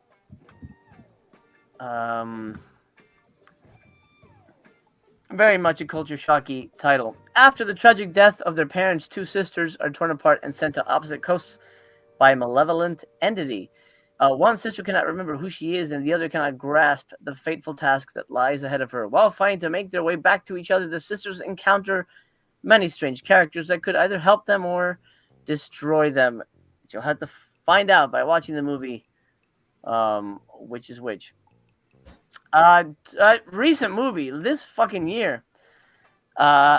Jesus, 99 minutes, region free, feature commentary, a documentary about the director, Q&A with the director and the star, a Kansas bowling interdimensional interview. There you go, and then you get an extra film. his first film here, 70 minutes, as well as a short film. Yeah, not for me, but it probably has its audience somewhere. Now, why Other Lawrence? Why did that attract you, Bullet Blake? Because it's Yellow Veil, and that's just the label that I tend to grab most things from. I think there's been one title I haven't bought from them. But the artwork looks great. Definitely looks good, stylishly put together. Yeah, she looks hot, so that's also a plus. There you go. No, this is not a... Ooh, big synopsis there. I don't know if I can read all this, but let me see. A private detective forced to face the ghost of his past when his niece asks him to investigate her father's death. Oh, it's French. Okay, I was going to say, it doesn't say the country, but it didn't look American. French film, a Region A, commentary, short film, and an essay. Yeah, it looks like a pretty solid little movie. A TBYB on my end, but if you get a chance to watch it, and we chat afterwards, you'd have to let us know if it's good. If anybody's looking for a good documentary, I do recommend that guy Dick Miller, especially if you like Dick Miller. He's he's a really nice guy. And I actually was there. They were filming him during a convention when I met him, and I don't think they used my footage, but I got to meet him at a convention. Super nice dude, super friendly. It's just a guy who loved movies and loved being an actor, and just an incredible human being. And he will be missed. And depending on how low this is, I don't have a copy of it, and I feel like So the problem with documentaries is you kind of watch them once, and they're not very like rewatchable, in my opinion. I don't know. What do you think, Bullet Blake? Yeah, most documentaries I've watched a couple more than once if I'm like really invested, and it's more like I watched Bleach a few times actually about Kurt Cobain. That one was super interesting to me. But most of the time, yeah, you get the information. That's what you're looking for, is the information. So yeah, I do love Dick Miller though. He's great. This one's a lot of fun, and it really showcases him and his career and everything he's done. It's a lot of fun. $31. It's kind of pricey if you're not a subscriber. What do you get for a subscriber? What is it for you? Like $22, $23, something like that? I'll check. All right, yeah, let us know. Stan says, how can you not love Dick Miller, right? Montag, Bucket of Blood with Dick Miller is a true classic. Absolutely. And I think that's a movie that really kind of, set in motion that kind of, charismatic psycho persona that has continued into movies. I think that movie is very integral to horror cinema in general. Midlife Media, what's up? Only snagged Asylum of Terror and Flesh Freaks. Oh, and Little Orphan Sammy and Little Blue Box from Melusine. There you go. Well, I hope you enjoy all those films. DJ Depression says, spooky season is hard on the wallet. It is indeed. Yeah, $22.50 is what the subscriber price is. Okay. So the slip may not last, but I don't know. I think it's great. I highly recommend it if you're looking for something to purchase. Fun little movie there, and well put together. Very respectful. Actually, I think it was released the year he passed away. I don't think he saw the finished product. I don't remember, but yeah, good stuff. The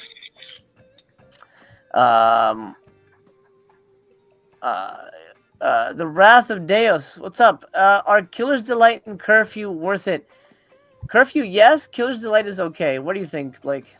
I say Killer's Delight, yes. Curfew is okay. Okay, there you go. I guess pick up both. Killer's Delight feels like a TV movie to me, though. It feels like it kind of pulls its punches. I think it's just more fascinating if you're like really into Ted Bundy, because it was out before Ted Bundy was known as Ted Bundy, and it's all about his initial murders, which is fucking cool. But obviously the ending's a little skewed there, but it's still fucking cool. And Curfew, like, I think Curfew's all right, but I definitely would rather watch a Killer's Delight. But Killer's Delight also does feel kind of like a TV movie, more so than the average. Yeah, A Curfew's a home invasion movie. I think for me what really held it together was the two main guys. I believe they're brothers. I really liked their chemistry together. And I think it takes a couple of fun kind of turns in the story for me.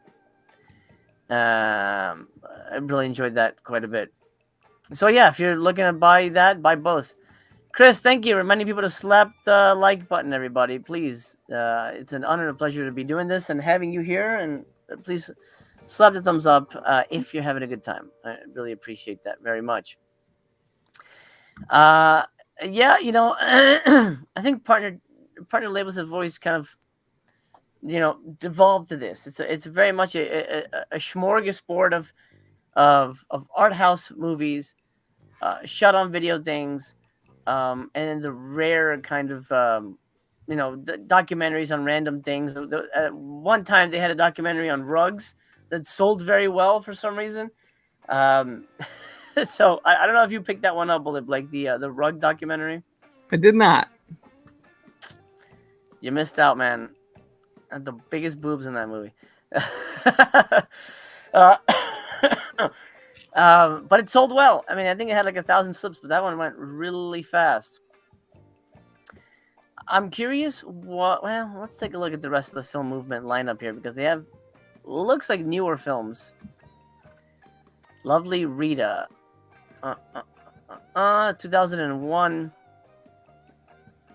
Is that a Beatles lyric? For some reason, I feel like I know Lovely Rita from something, but I can't place it. I know it's like a phrase from something.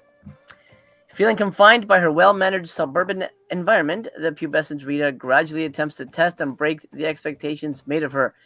As she skips class to pursue her infatuation for a local bus driver, as well as her own desires, her disapproving parents and classmates begin to question the motivation behind her provocations. However, Rita's adolescent rebellions include a more sinister intention. Okay.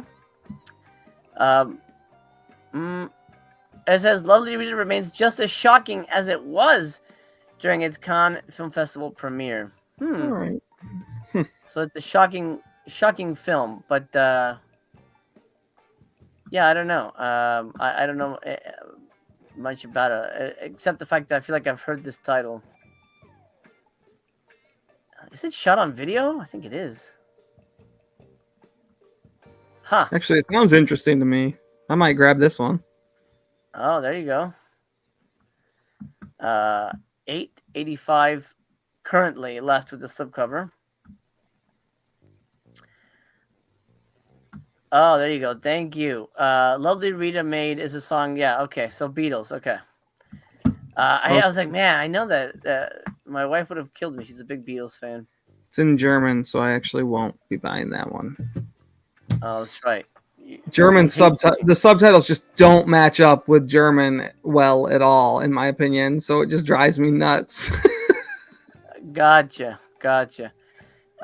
This is from the same director, Lourdes, or Lourdes, depending on how you want to pronounce it. But my mother's name is Lourdes, so that's how I'll pronounce it.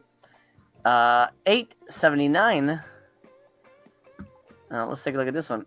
Afflicted with multiple sclerosis, Christine makes a pilgrimage to the holy site of Lourdes in hopes of a miracle. Among thousands of ailed visitors, she proceeds through the well-oiled machinery of the religious tourist destination until the unbelievable happens. She's suddenly able to walk. As Christine becomes an object of wonder and envy, bolstering and testing the faith of her fellow pilgrims, the question remains whether all is as it seems. A personal favorite of Martin Scorsese. There you go. And Lea Seydoux in it. That's cool. And this one says French, so Huh. I don't know. I wish the other one was in French. The damn Germans. No offense to the Germans. I like German. I just don't like it, and I hate the way the subtitles always seem to work. Like they're just like either after or before. It just bugs me. At least the German movies I've watched.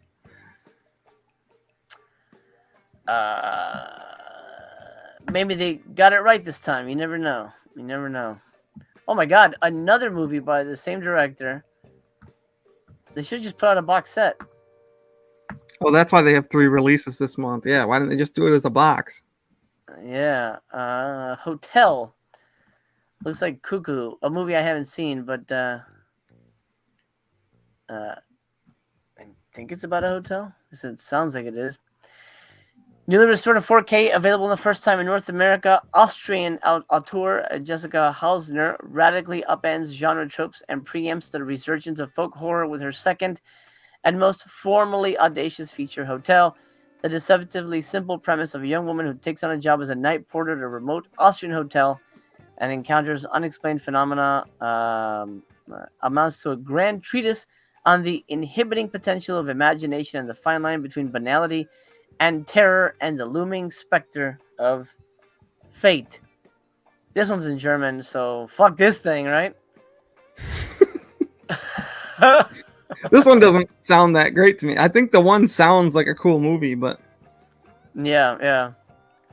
I'm not gonna go through every release, but I think you get a picture of what's here.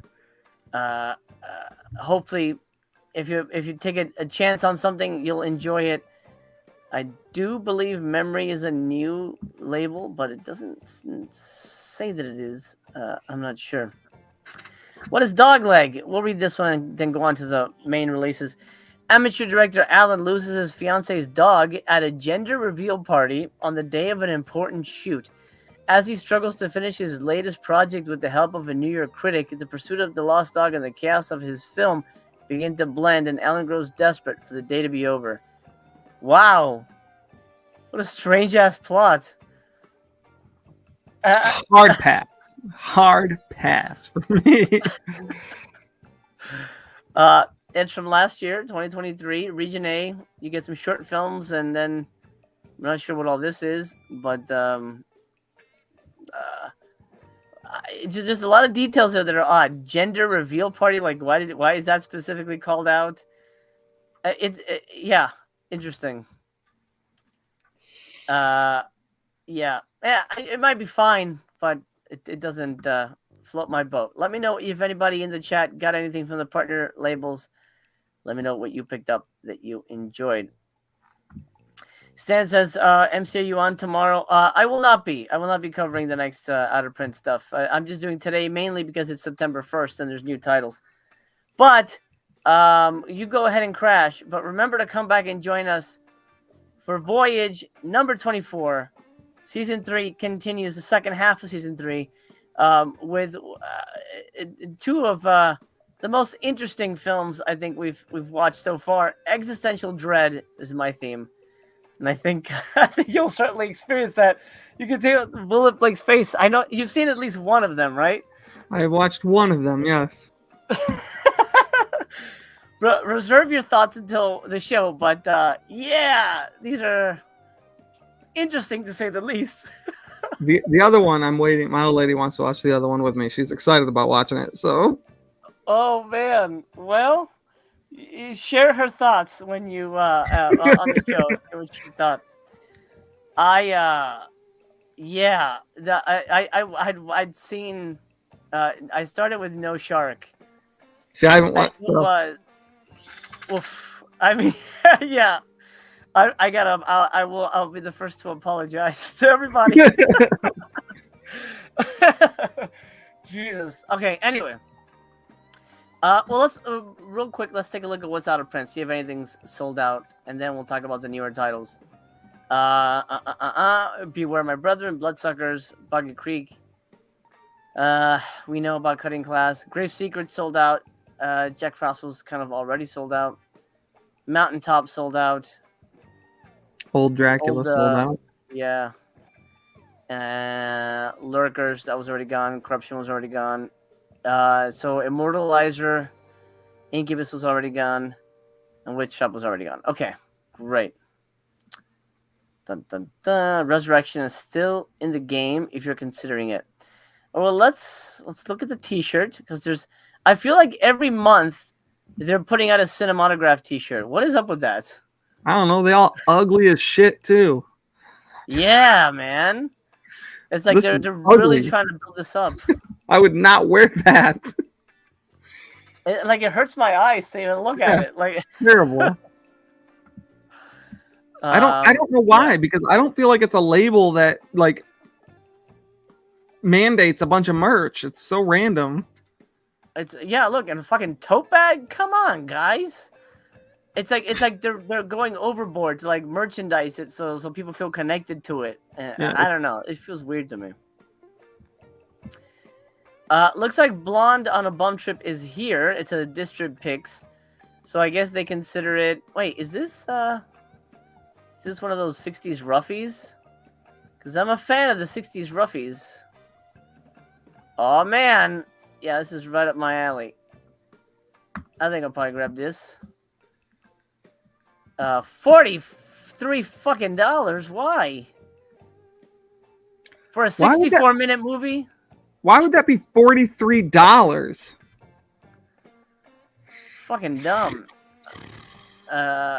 Jesus, no. For a 60-minute movie? Get the fuck out of here. No thanks. Yeah, as a subscriber, it's still $30.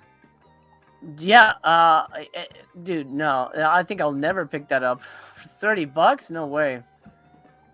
That's stupid. It's stupid. Not for me. BB God says, I'm tempted to snag the Fukasaku set. At this rate, it's going to sell out. 1720 to 1665 in about 20 minutes. Well, let's keep an eye on it. Because I'm going to have to... I'm going to have to jump on that. I don't want to miss that. Zach, the next Strictly Splatter episode was going to be the 7th, but we had to push it scheduling reason wise. And it's going to be the 14th, September 14th. That'll be the next episode for that. Fet78 says, VS prices are decided just like their title selection, dartboard. You know, that's probably not too wrong on that. What should we sell this 60-minute, random softcore movie for? I don't know. $43. Let's do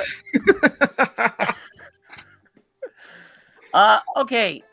Go Fish. Speaking of Cinematograph, what do you think of this label, Bullet Blake? Are you still a completionist? As of right now, I am. This title will probably make me not one. I've never heard of this thing. Oh wow, it's black and white.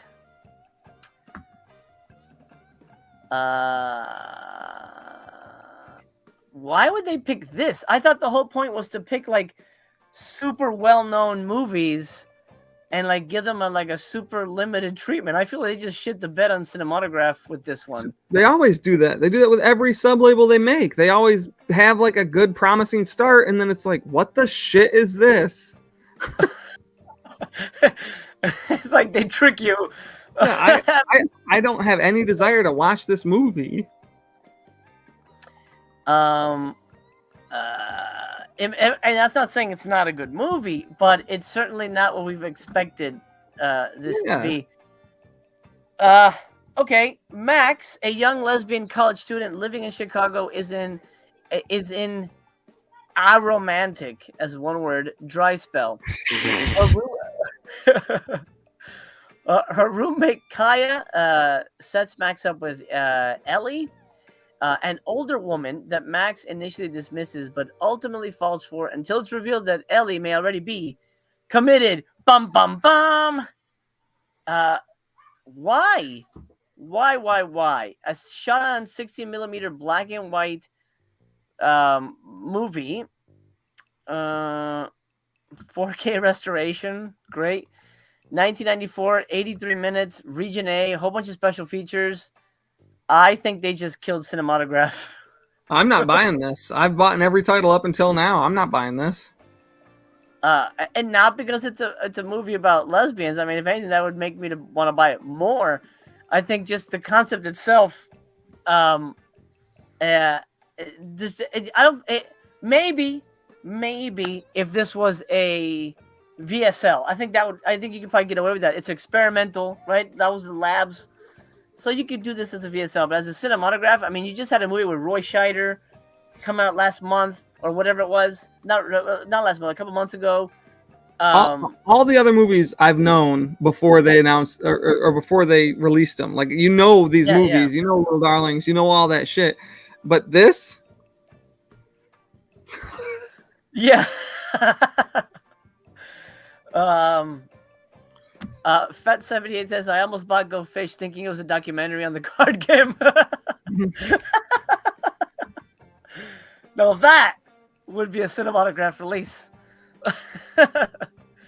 Skulder says, the Go Fish trailer looks so boring, it's like watching paint dry. And the artwork sucks too. Like, it's not good. No, I mean, I honestly, for me, cinematograph has not really had strong artwork.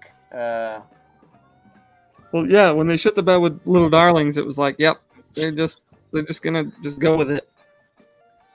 Like, what do we do? Mustard splooge, hurry! Just kidding. Like, that's just like an odd ass choice. I don't know. I'm guessing this is the new last gasp of releases. But still cheaper than Blonde on a Bum Trip.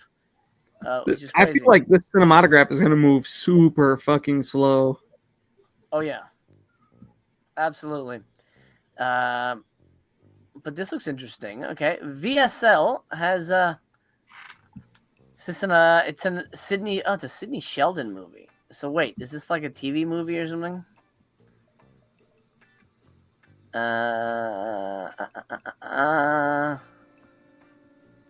Is that the Jewel of the Nile? No, he's the opposite. Omar Sharif is the bad guy. Well, that's cool. Is this one of those TV movies? Because this is Sydney Sheldon. Oh wait, no, there's boobs. There's boobs. There's boobs. Yeah. So what is this then? This must be. No, I guess it's just a movie. 1979, the year of our Lord, my birth. 117 minutes. Region A, Blu-ray, 2-disc. So there is a television version. Okay, 141-minute television version, which doesn't have chesticles, and then the theatrical cut, which is shorter, but it I guess throws in the nips. That's super fucking weird. It is. After extremely wealthy pharmaceutical tycoon Sam Rafi is murdered while skiing in the Alps, his daughter Elizabeth is shocked to learn that, per her late father's will, she has been appointed to take over his drug manufacturing empire. Equally shocked are her scheming relatives, each saddled with financial burdens they hoped would be alleviated through a significant company sale. But when Elizabeth vows to do everything in her power to resurrect the ailing company, thus preventing the sale, it's not long before a mysterious black-clad assailant begins killing anyone helping Elizabeth to achieve her goal. All the while, dead bodies of nude young women are washing up along the riverbanks of Europe. Victims of a savage snuff filmmaking serial killer? Or just a random subplot. Hey, I gotta take care of my dad's business, but look at these dead boobs on the beach.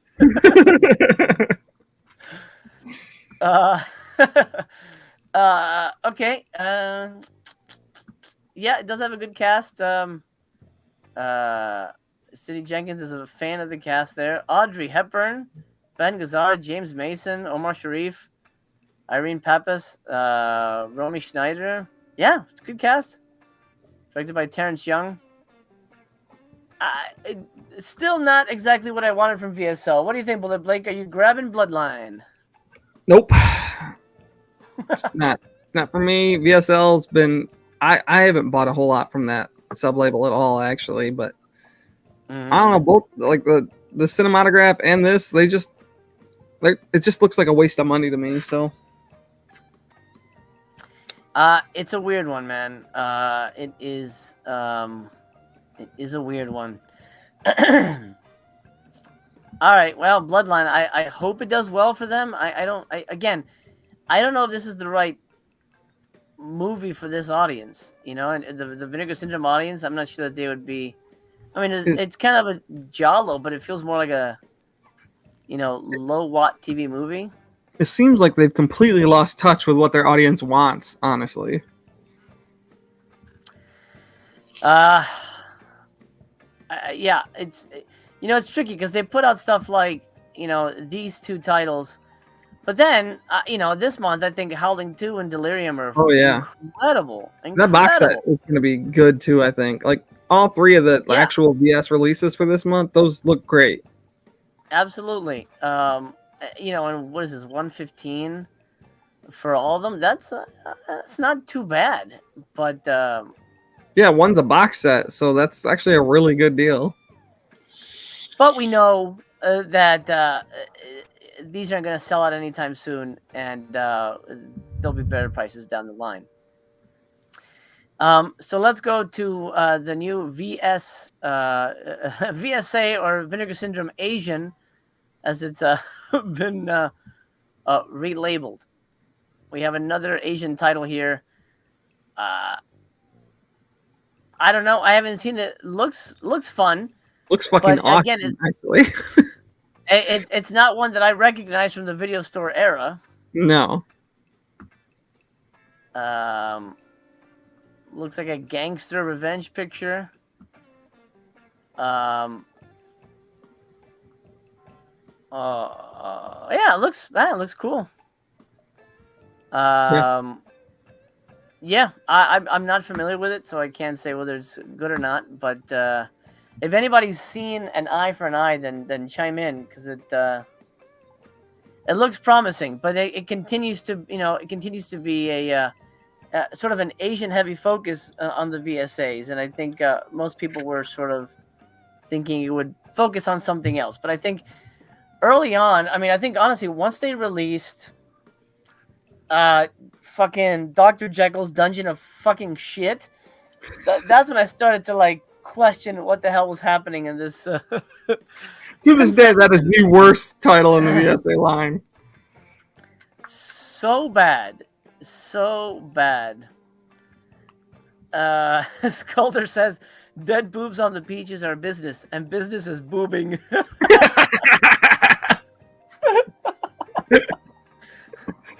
Dead Boobs on the Beach was also an alternate title for my channel. I was like, what could it be?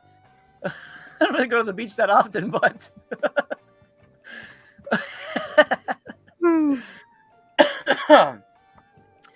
oh Lord. All right, what the heck is this about? Let's read this and then check out the OOPs. 4,000 units of this one. Feng is the daughter of an aging triad boss attempting to turn his criminal enterprise into a more legitimate business. After her father is arrested by her cop boyfriend, Feng is left in charge and continues her father's mission of ridding the organization of its criminal dealings. Meanwhile, some of the other members of the gang are not happy with Feng's leadership and plan a hostile takeover.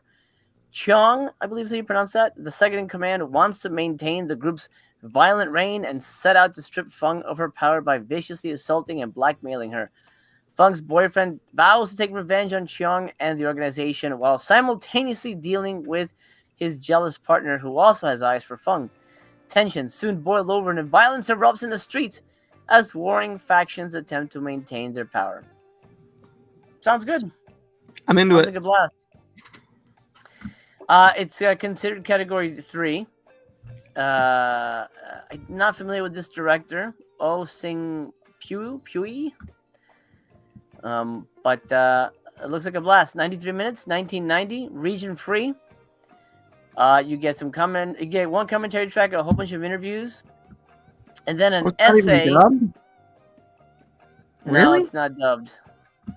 Nope. Subtitled. Yeah. I'm getting it, and I'll watch it. I just thought that all the VSAs would be dubbed. at least. Have they been in the past? I didn't even check. All the ones I've watched, even the Asian ones, have had dub versions on it. So I haven't watched the last. Obviously, I haven't opened the last 3 boxes, but. I like this video essay by Sam Deegan on heroic bloodshed. That's fun. Cool. Well, $30. Hopefully it doesn't sucks.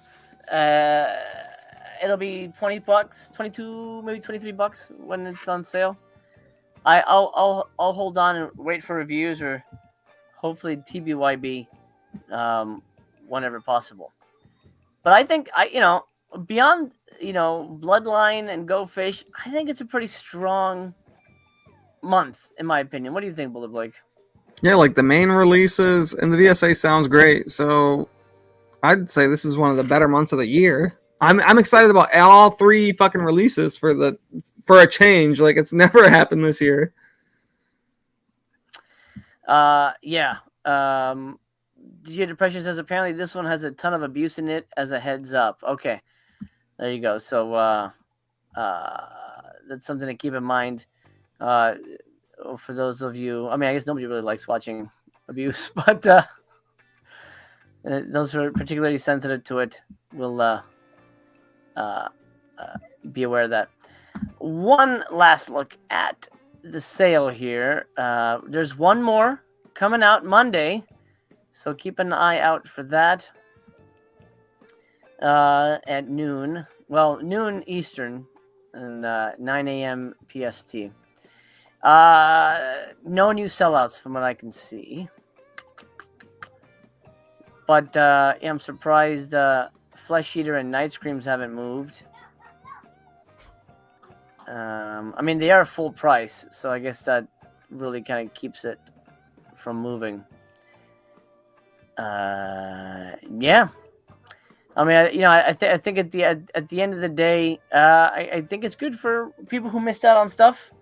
So, choose wisely. Remember, the Outer Print stuff is not on sale.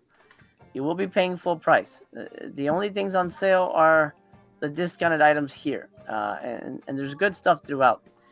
Actually, let me get Bullet Blake's opinion on this because I don't think the movies start until 20. Okay, no, they don't start until 30. So let me get your opinion on this, Bullet Blake. Oh wait, no, I guess not. Okay, well, let's see, 50. What do you think people should grab from the 50% off section here? Summer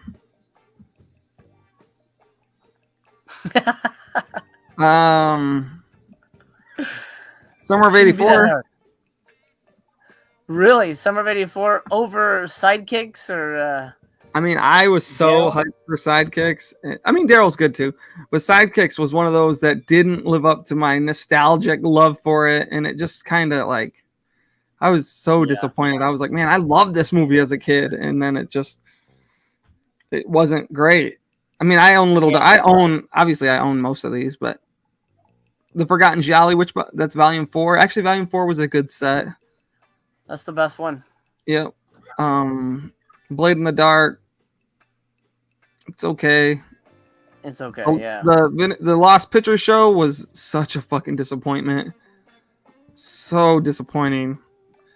Yep. Let's see. Man, none of these are great. Grave Robbers is cool. Death Promise is fun. Death Promise was alright. Dog Tags is awesome. That's one of the better recent VSAs too. That's one of the better ones for sure. Absolutely. Voyage of the Rock Aliens. I'd recommend that to anyone and everyone. Yeah. Surprisingly fun. Yeah. And that's actually it for that page that I would recommend. Let me see. Let me see the next one here. Okay, here you go. What do you think? Oh man, Vacation of Terror was cool. Penitentiary 2. There you go. I'll move down. Mark of the Devil. Yeah. man. Wow. I actually bought the Stephen King documentary. Yeah, that's fairly new too, I think. Yeah, I bought that mom and pop one too because it's all about like video stores, which is actually pretty interesting.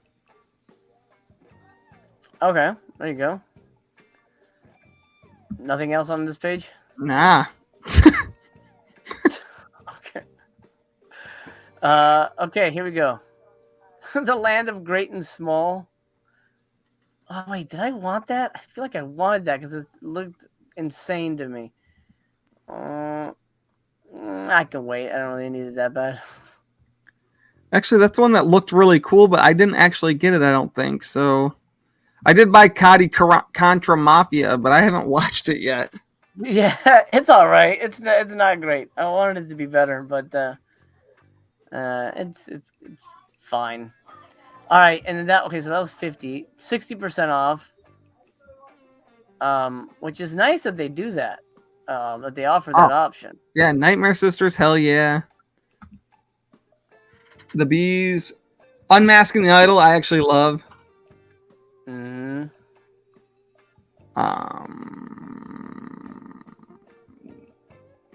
Red Sun Rising was great. Yeah.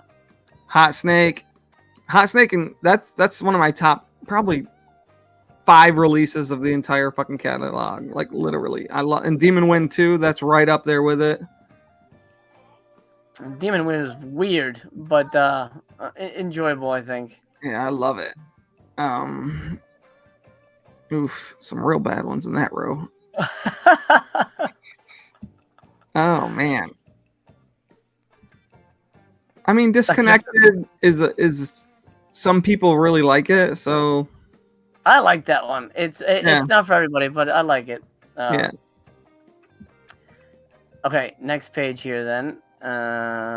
Okay, and they got Black Room, which is a fairly new title.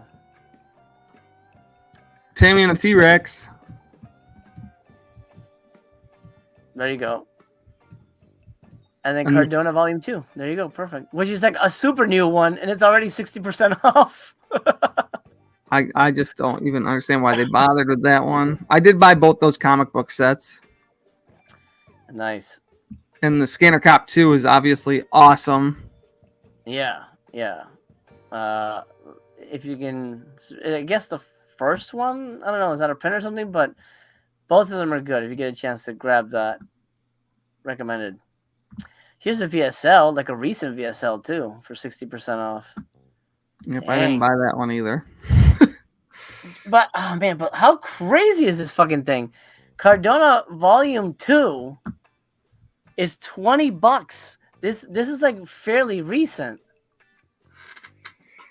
The first set was so fucking poorly received. I'm not surprised. Oh man, it's just insane to me, man. I mean, I have it just because I'm a subscriber, but I just think the whole concept with the magnet cases was the dumbest thing I've ever heard in my life. So I was just against that set from the start. And the first set was so bad. I didn't even watch the second set. No, yeah. Atrociously bad. Steel and Lace is awesome. Yeah, so this is 75% off, which is ridiculous that Steel and Lace is still available, because it is a really fun movie. Over 1,000 with the slipcover. Jesus. They had to make a lot of those. That was a good one, honestly. 8,000 units. Man.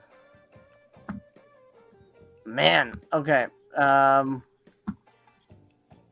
Guys Don't Dance, I recommend. Do you really? That was the first movie I ever actually reviewed on YouTube. And you know what? I enjoy the shit out of it. Well, it's good. Like, if you like The Room, I feel like you'll like Tough Guys Don't Dance. But the problem with that is The Room was shot by a guy who didn't know any better. And this was a bunch of people who are professionals, and they should have known, like, wait, this is weird, guys. None of this makes any sense. And I don't know. To me, it's more. It's less. I can forgive The Room. I can't forgive Tough Guys Don't Dance. You know. I love Tough Guys Don't Dance, but it's just for some reason that movie just resonated with me. I think I watched it twice back to back the first time I saw it. Jesus Christ. Well, there you go. The only person who's seen it twice is you and the director. Killers Delight is good. Oh God. Scolder says so far bought Shame, Midnight Bears, Mark of the Devil, Biozombie, Little Darlings, The Mob, and Forgotten Six. Okay, nice. All right, so you recommend Killer's Delight? Yes. Yep, definitely Killer's Delight. I liked Commando Ninja. Curfew's all right. Master of the World is shit. Scared to Death is shit. Her Smell, I watched half of it. Yeah, it was like on Amazon Prime, and I was doing a TVYB. I got like 5 minutes in. I'm like, ugh, I can't watch anymore. I tried really hard. It just didn't work. Nasty. I don't know. It's just gross. Actually, Scream Queen was pretty cool. Yeah, Scream Queen was interesting. If you're a big Nightmare on Elm Street fan. Shit and Champagne. I know that's one of your favorites. I did not get that one. Nope. Now, green Jello, you got to get the green jelly sucks. You got to get that. I mean, I have a different reason for appreciating it than most people, but if you're ever like, I don't know, exploring your mind a little bit, and you decide to read an article on green jelly, it'll change your perspective of the movie. And the article is still available online. There's an article where if you're I don't know, experimenting on mind altering substances, it will change your whole sense of the movie. Are you talking about like coffee or Red Bull or something like that? Yeah, just yeah. If you're like super hyped up, it's hilarious. The article actually made the movie more fun for me.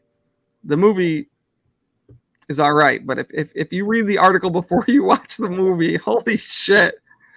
I wish I knew where the article was. My brother found it one day, and we were just reading about it, and we were all cracking the fuck up. Because they word it in like a satirical way. Like obviously it's like a joke band almost, but it's just the way they word this article made that movie so much more for me. So I refrain from usually recommending it to people, because if you didn't read that or have that experience, it's just not the same. But the article changes the whole movie. Well, there you go. That's a first. Where an article will change your interpretation of a film. Yeah, I like smoke a lot of weed, okay? Oh, weed! I thought you were talking about Red Bull. Oh man. Well, I'm suggesting weed. Gotcha. Okay. As an alternative for what I was on. I see. Okay. All right. Well, anything here you recommend? I mean, I guess the comics are all separate here, but is there anything here that jumps out at you?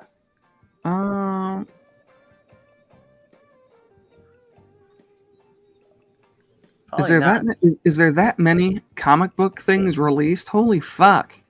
But these are just this is zombie separate, so you can just buy them individual. So oh, okay. I was like, what the hell is all that? I was like, how many box sets did they release of that shit? I think there are actually 4 now, but this is something that got me and Mel upset, because we purchased the original release that was like $75 or whatever. Uh-huh. And they did a fucking second pressing of the fucking same thing, and now it's $22. Yeah, hilarious. So funny. So now I'm like, well, fuck it. I'm not gonna pay full price for any of these things. I'm gonna wait until if they're gonna do a second pressing, because they said, I'm pretty sure they said this is like it. This is like a one-time thing, and then it'll be individual. And then here you fucking go. So that sucks. That's disappointing. Well, it did sell out like super fast. The other 2 they released didn't sell out. Yeah, but still, yeah, it's sold out. Great. That's the whole point. It's not like, okay, well, we promised 2,000 slipcovers, but now we're gonna do more. And it's not different. It's the same hard box and everything. Same hard box. You get this all the same fucking garbage stickers and bookmarks. Bookmarks for like a 13-page comic book. Oh shit. Whatever, man. Okay, fine. But now I'm just not gonna jump on any of that shit anymore. I think it's dead to me. Yeah, it's I'll wait on the comics from now on. I'm not gonna jump on anything like that. Dr. Giggles says her stank was just too much. Yeah. And the fact it was called her smell, and like she looked like she smelled bad. I don't know. I don't want to mess with that.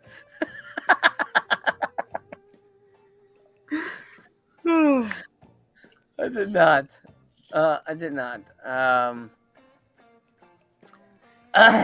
Anyway, that has been September 1st, 2024, and the Totally Rad Labor Day sale, which I'm not sure if they'll call that Totally Rad next year, but I'm sure we'll get some kind of Labor Day sale. Next sale is right around the corner because it is halfway to Black Friday. I'm sorry, Black Friday, the official Black Friday in November. Stone's throw away at this point. And I'm not sure if you remember, Bullet Blake, but don't we get Black Friday sort of like the pre-sale? Isn't that in September? I'm pretty sure. Isn't it? I think so. Yeah, because it's like way in advance of the actual thing. Yeah. So we'll come back and cover some more Vinegar Syndrome towards the end of the month, because that's when they'll say, hey, guess what? You can pre-order your halfway or pre-order your Black Friday package then. And we'll see what we get. Last year, I think it was okay, but I don't know. They're going to try to top it. Hopefully, maybe Go Fish 2. We'll get this.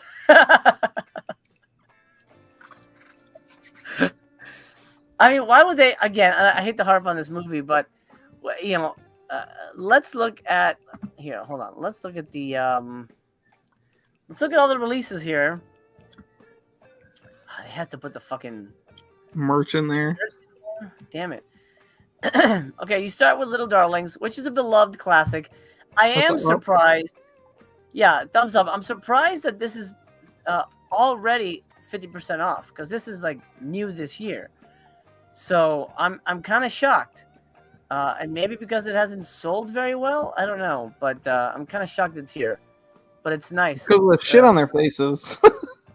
Yeah, I mean it's because the cover sucks, but the movie's good. Red Rock West, which I believe is just in a standard at the moment. Probably the best thing on here. Great, easily. Yeah. Then you get a couple of iffy releases. Going South is fine. Good cast. Belushi, man. It's fine, but it's not like the ultimate Western or anything like that. But it fits. It still fits with the idea of the label. Kind of bigger named movie, and actors and whatever. Kind of, but sort of outside the typical BS stuff. Yeah, makes sense. Dangerous Game, solid movie. Have you had a chance to see this one yet?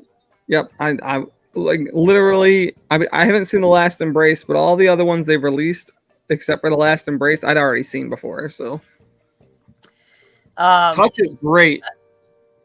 Touch is good. It's an interesting movie. It's very much a kind of Tarantino-esque feeling movie. Yeah. But it's newer, but it's great. Yeah. Yeah, so it's still fitting with the whole brand. Last Embrace, sort of a big studio epic with Roy Scheider. It's kind of a love story thriller, more of a love story, really. I didn't love it, but still fits with what cinematograph is supposed to be. Thieves Like Us, I haven't seen, but look at this cast. Shelley Duvall, rest in peace. The fact that it came out like right after she died too, it was like, really? Yeah. Interesting timing there. I'm not saying Vinegar Syndrome killed her, but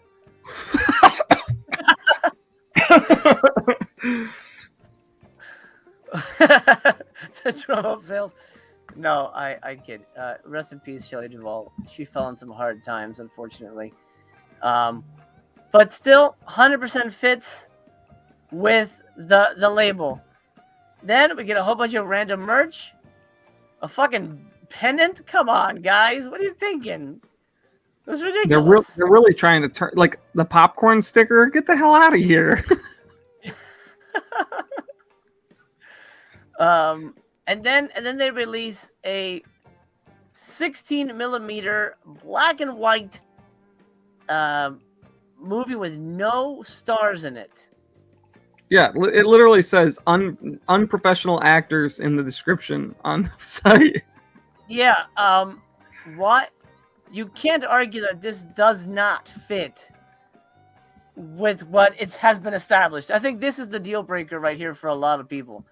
Yeah, I'm not buying it, so I will never be complete because I won't own that. What if I just don't have any $11? interest? I just don't have. It's nothing to do with like any of the stuff. It just doesn't look like it belongs. I mean, even if it was, 4K and it has a fancy schmancy slip box. It's such an odd choice that,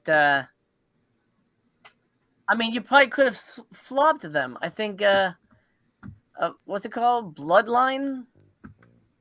Bloodline probably fit better in cinematograph with that cast and then Go Fish would have been a VSL. I wonder why they didn't do that. That actually would be much better. Because I'd probably buy Bloodline if it was the cinematograph. Yeah. It looks like it has some decent nudity and it's got big names in it. I don't get it. I think they just literally threw a dam in the river that was cinematograph with that one. Ugh. Jesus Christ, man. DJ Depression thinks cinematograph has fallen off since Red Rock West. Wow. The other ones. But I get that. Zach says a little different subject, but anyone know a good way to sell movies these days? I hear eBay rates really rip off the seller. Oh, that's a good question. I don't know. Blake, do you know any places that would be good? I mean, eBay seems like more and more people are falling off of it, but that's like a guarantee. Like at least that way you have some protection, I guess. But a lot of people, like I said, I run a bunch of Facebook groups for movies and stuff like that, and people sell and buy and trade movies on there all the time. So yeah, and for the most part, I think you can, at least hopefully trust another collector. But there have been stories that have gone the other way. Oh yeah. DJ Depression says mid-level media is collecting all the cinematograph releases. I'm curious to see if he gets this one. I'm sure he'll buy it. Because he also collects all the Saturn's core ones for some reason. So I'm sure he'll grab it, man. But anyway, I think that'll do, Pig. I think we're done for September. Bullet Blake, what's coming up on your channel? You've hinted at this massive unboxing. Is that finally going to happen? You have some time on your hands today. You could make it happen today. Yeah, I might do some filming today. I'm probably just gonna do them all as separate videos still, but because like I said, I think I have May, June. I think I have May done. So June, July, August, I need to all film still, but one still needs to be edited from before. So it's just a matter of, I don't know, ambition to get it done, I guess. But yeah. I've been spending more time watching movies than unboxing movies lately. I mean, that's good. I think more people should watch the movies they own than just unbox it and put it on the shelf and then walk away. It's important. Did you know? A little birdie told me that Tony resubscribed. Yeah, he messaged me and said he was going to resubscribe. He was thinking about resubscribing for the halfway or whatever. Which I know he just can't help it. Like some of us, we just have a problem and we're okay with that problem. Well, as long as you're okay with it. At the end of the day, as long as you can, continue to live a fruitful life, then enjoy your addictions. It's not. I've cut back on a lot of like other labels that I would buy from, honestly, lately, mostly because of the move. So I'll probably get back into it now that we're situated and everything, and we'll see how it goes. But yeah. Excellent. Well, there you go. You got some unboxings coming from Bullet Blake in 3 days. Technically 4, but I'm not counting today. Bullet Blake will be back here with the rest of the Voyage gang for Existential Dread. This is you know, I would never say that I've gone too far, but I think maybe I have gone too far with these. And you know, I'm sorry. I just realized I had the banner from the old thing up. I was supposed to do the other one. Supposed to switch to this one for the whole time, but I had the banner for the Voyage show. Promoting the Voyage the entire episode. Yeah. Oh, there you go. September 4th. These do really well, actually.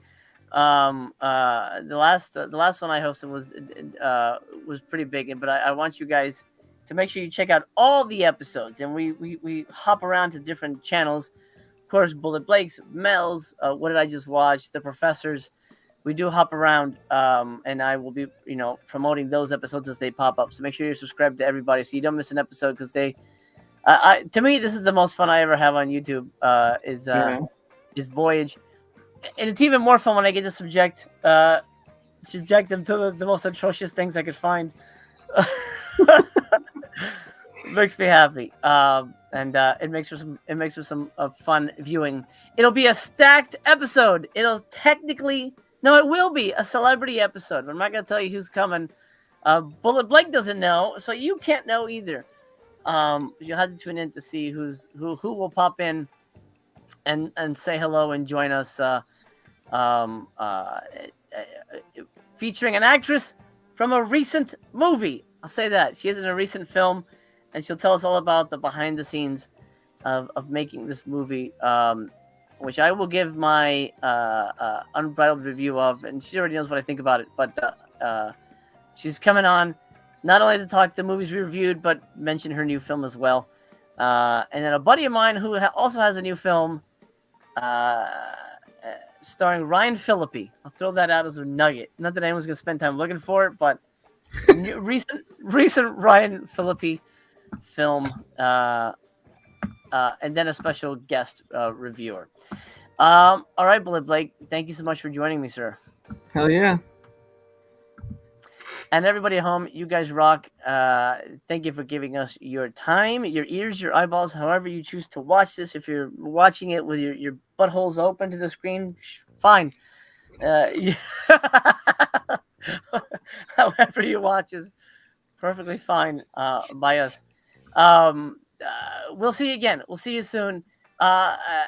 September 4th, join us for that. And then if they do release the Vinegar Syndrome official Black Friday thing, I'll be here for that, and maybe I'll drag in a couple of other people to discuss it. I'm also going to be on I don't know if I can speak about that yet. I'll talk about it on Voyage if I'm allowed to speak about this thing I'm doing later on in September. But until then, as they say in German, Auf Wiedersehen. That's German, right? I don't fucking know. Of course you wouldn't know. You hate the Germans. Yeah. Y'all ready for this?